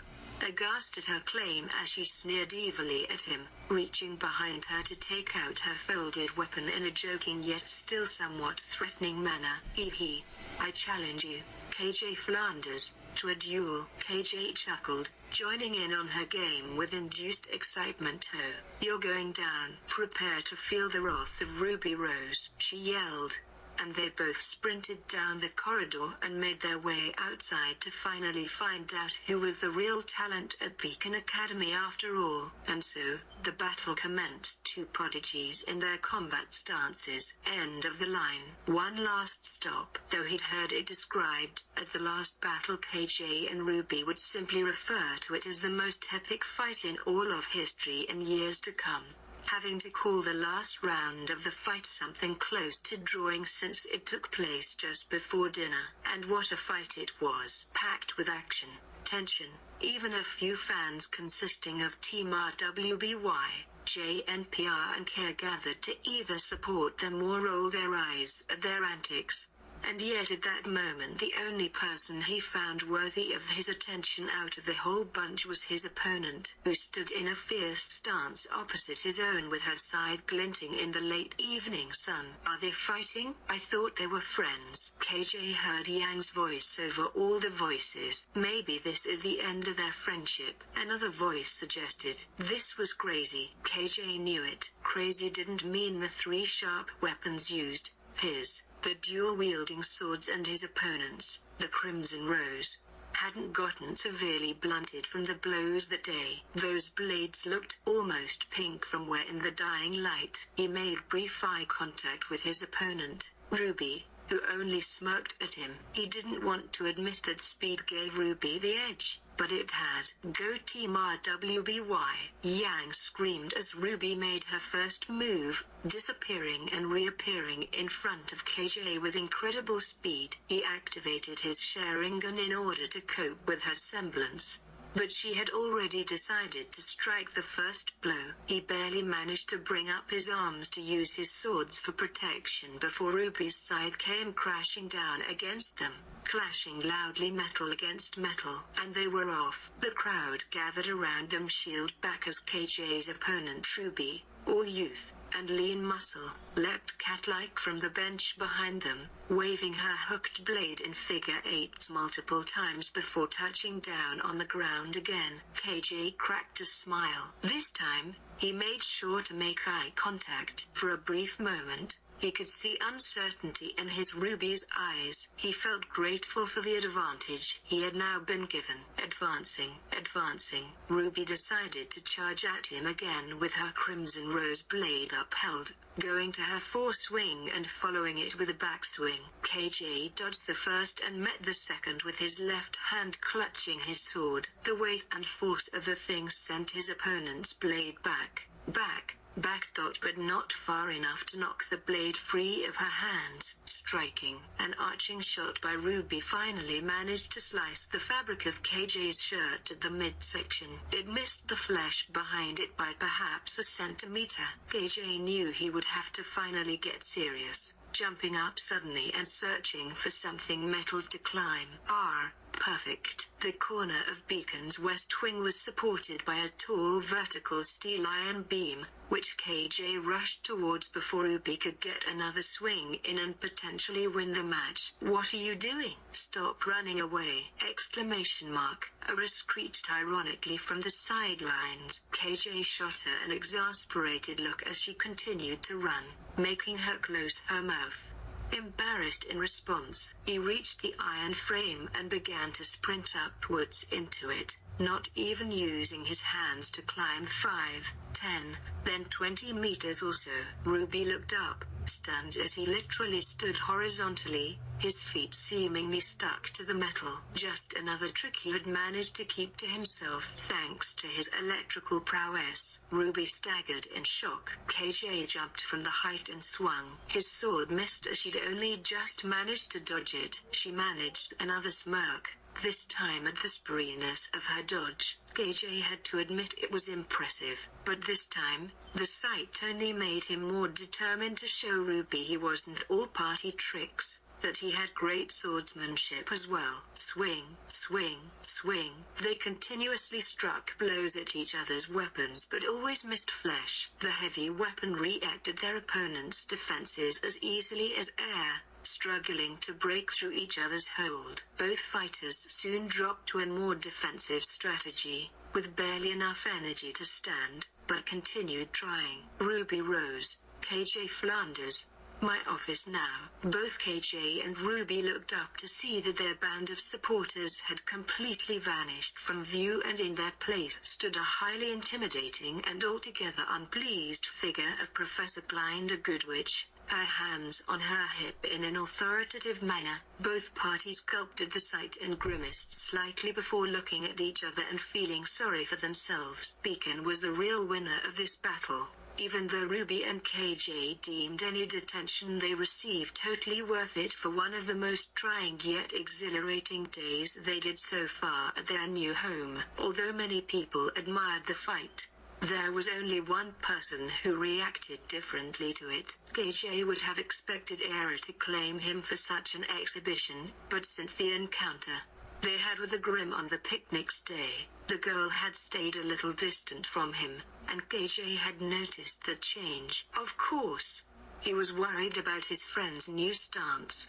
and he knew they would have to talk about it, but when he tried, KJ was intercepted on the stairs by that curious girl, Blake. Blake looked at him for a few seconds with her cat-like eyes, full of feeling. KJ could almost imagine the cat tears that were supposed to be on her head, only hidden by a bow tie, and KJ asked himself in those seconds why the girl liked to hide her true identity. Who was Blake Belladonna, besides being Ruby's friend who liked to read ninja love novels? KJ Flanders. KJ noticed that the girl's eyes looked watery and that she had difficulty speaking. "Is something bothering you?" KJ dared to ask. Blake gathered some courage, sighed and began to speak quickly. "I know who you are, okay? It's not that difficult. I know people here maybe doesn't know anything about you, but I do. Flanders, I had seen you fighting. In the beginning, I thought I was crazy.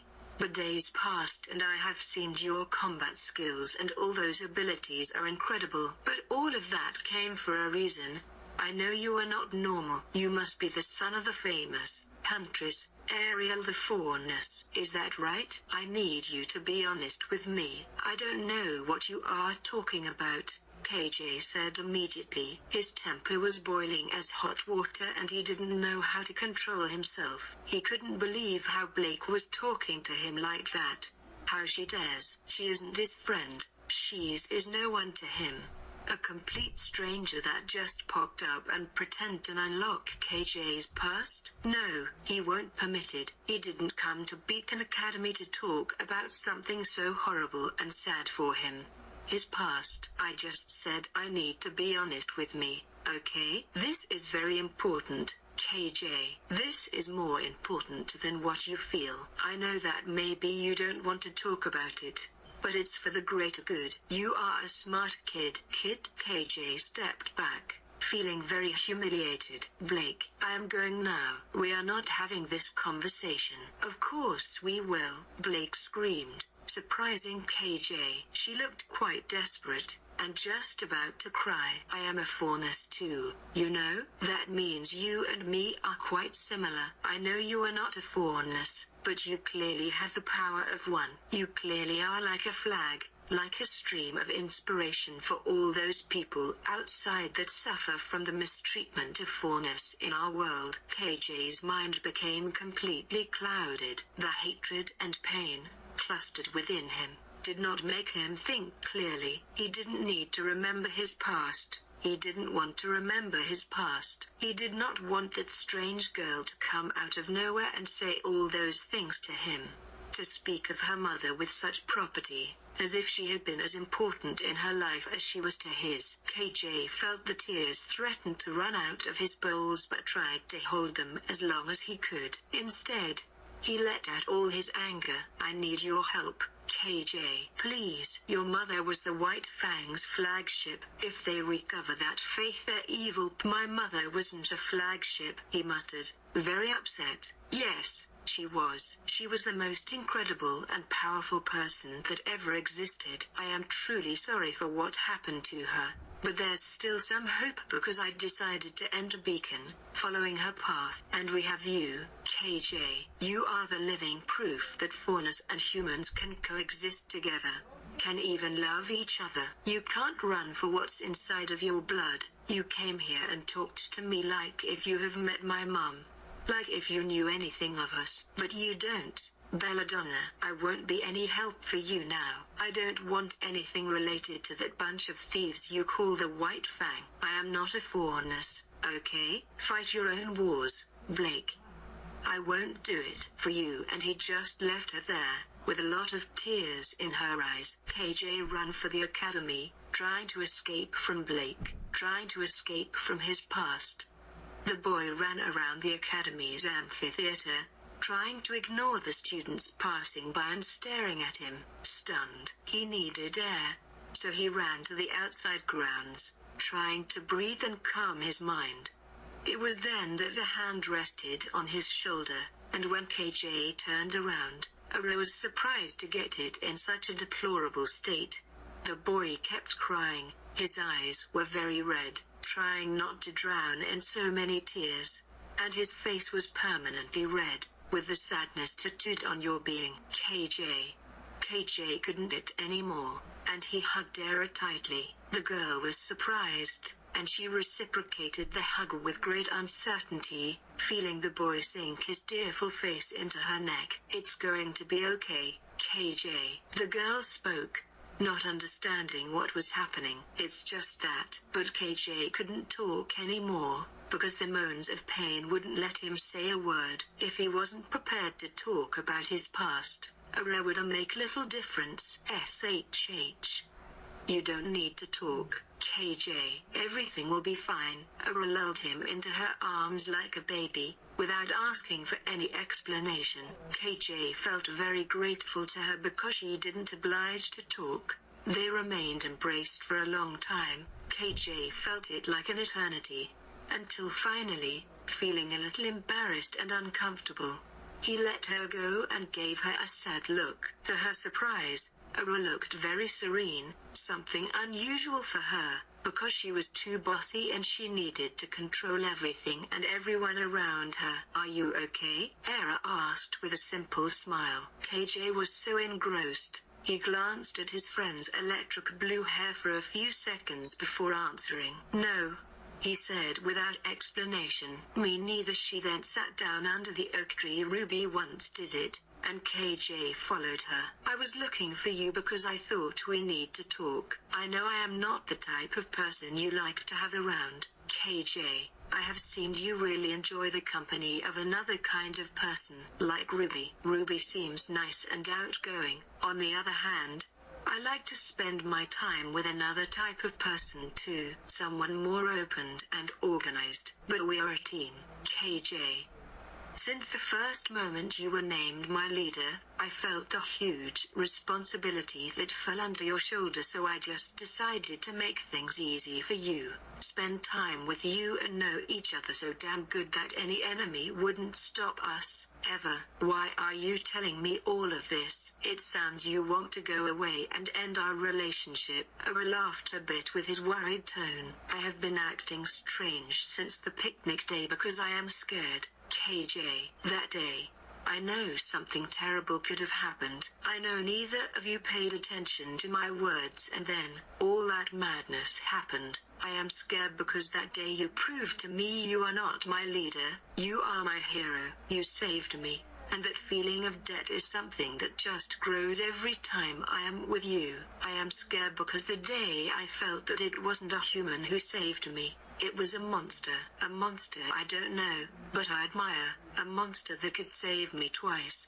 But I am the responsible now to fill your aspirations. If you are so powerful as you proved us, then I must be the most powerful gun shooter that ever existed. I want to feel I deserve to be in your team." KJ wasn't prepared for her words. His heart sank deeper, moved by the despair and sadness he felt at the time. Era had definitely chosen a terrible occasion to tell him all that, and his eyes filled with even more tears as he understood that Era was his real companion, and she was willing to give up everything for him as a team. She had even called them her hero, even though she considered them a monster as well. "Thanks for everything, Era. Thanks for talking to me and made me understand why you were acting oddly with me. But I want to promise you something.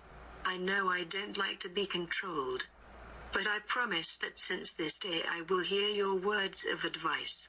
I will consider you as the wisest of all of us because despite your bossy tone, I know you are always saying the right things." This time it was Era who gave him a warm hug, and KJ felt a new bond formed between the two of them at that moment, a bond he was really needing. However, as he hugged Era and felt her comical pumping marshmallow scent, a thought flashed through his head. She said I was her hero. I have been the hero many times because I care for people. Maybe Blake was that desperate because she needed a hero too, and I just ran away from her. The end. What's coming next? KJ decides to help Blake Belladonna. He, with the help of Era, go to meet Blake and Son. They face the White Fang together, and Ruby and Penny show up to help them too. KJ finds out more about the White Fang and commits to getting more involved, in honor of his mother. However, he still refuses to talk about her and his past. Classes continue and KJ leaderships, and the connection with his team grows by leaps and bounds, even much faster than Team RWBY. Bonus! Exclamation mark! Exclamation mark! Exclamation mark! Exclamation mark! Brief OC descriptions! Exclamation mark! Era Blue. Age: 17. Gender: female. Physical appearance: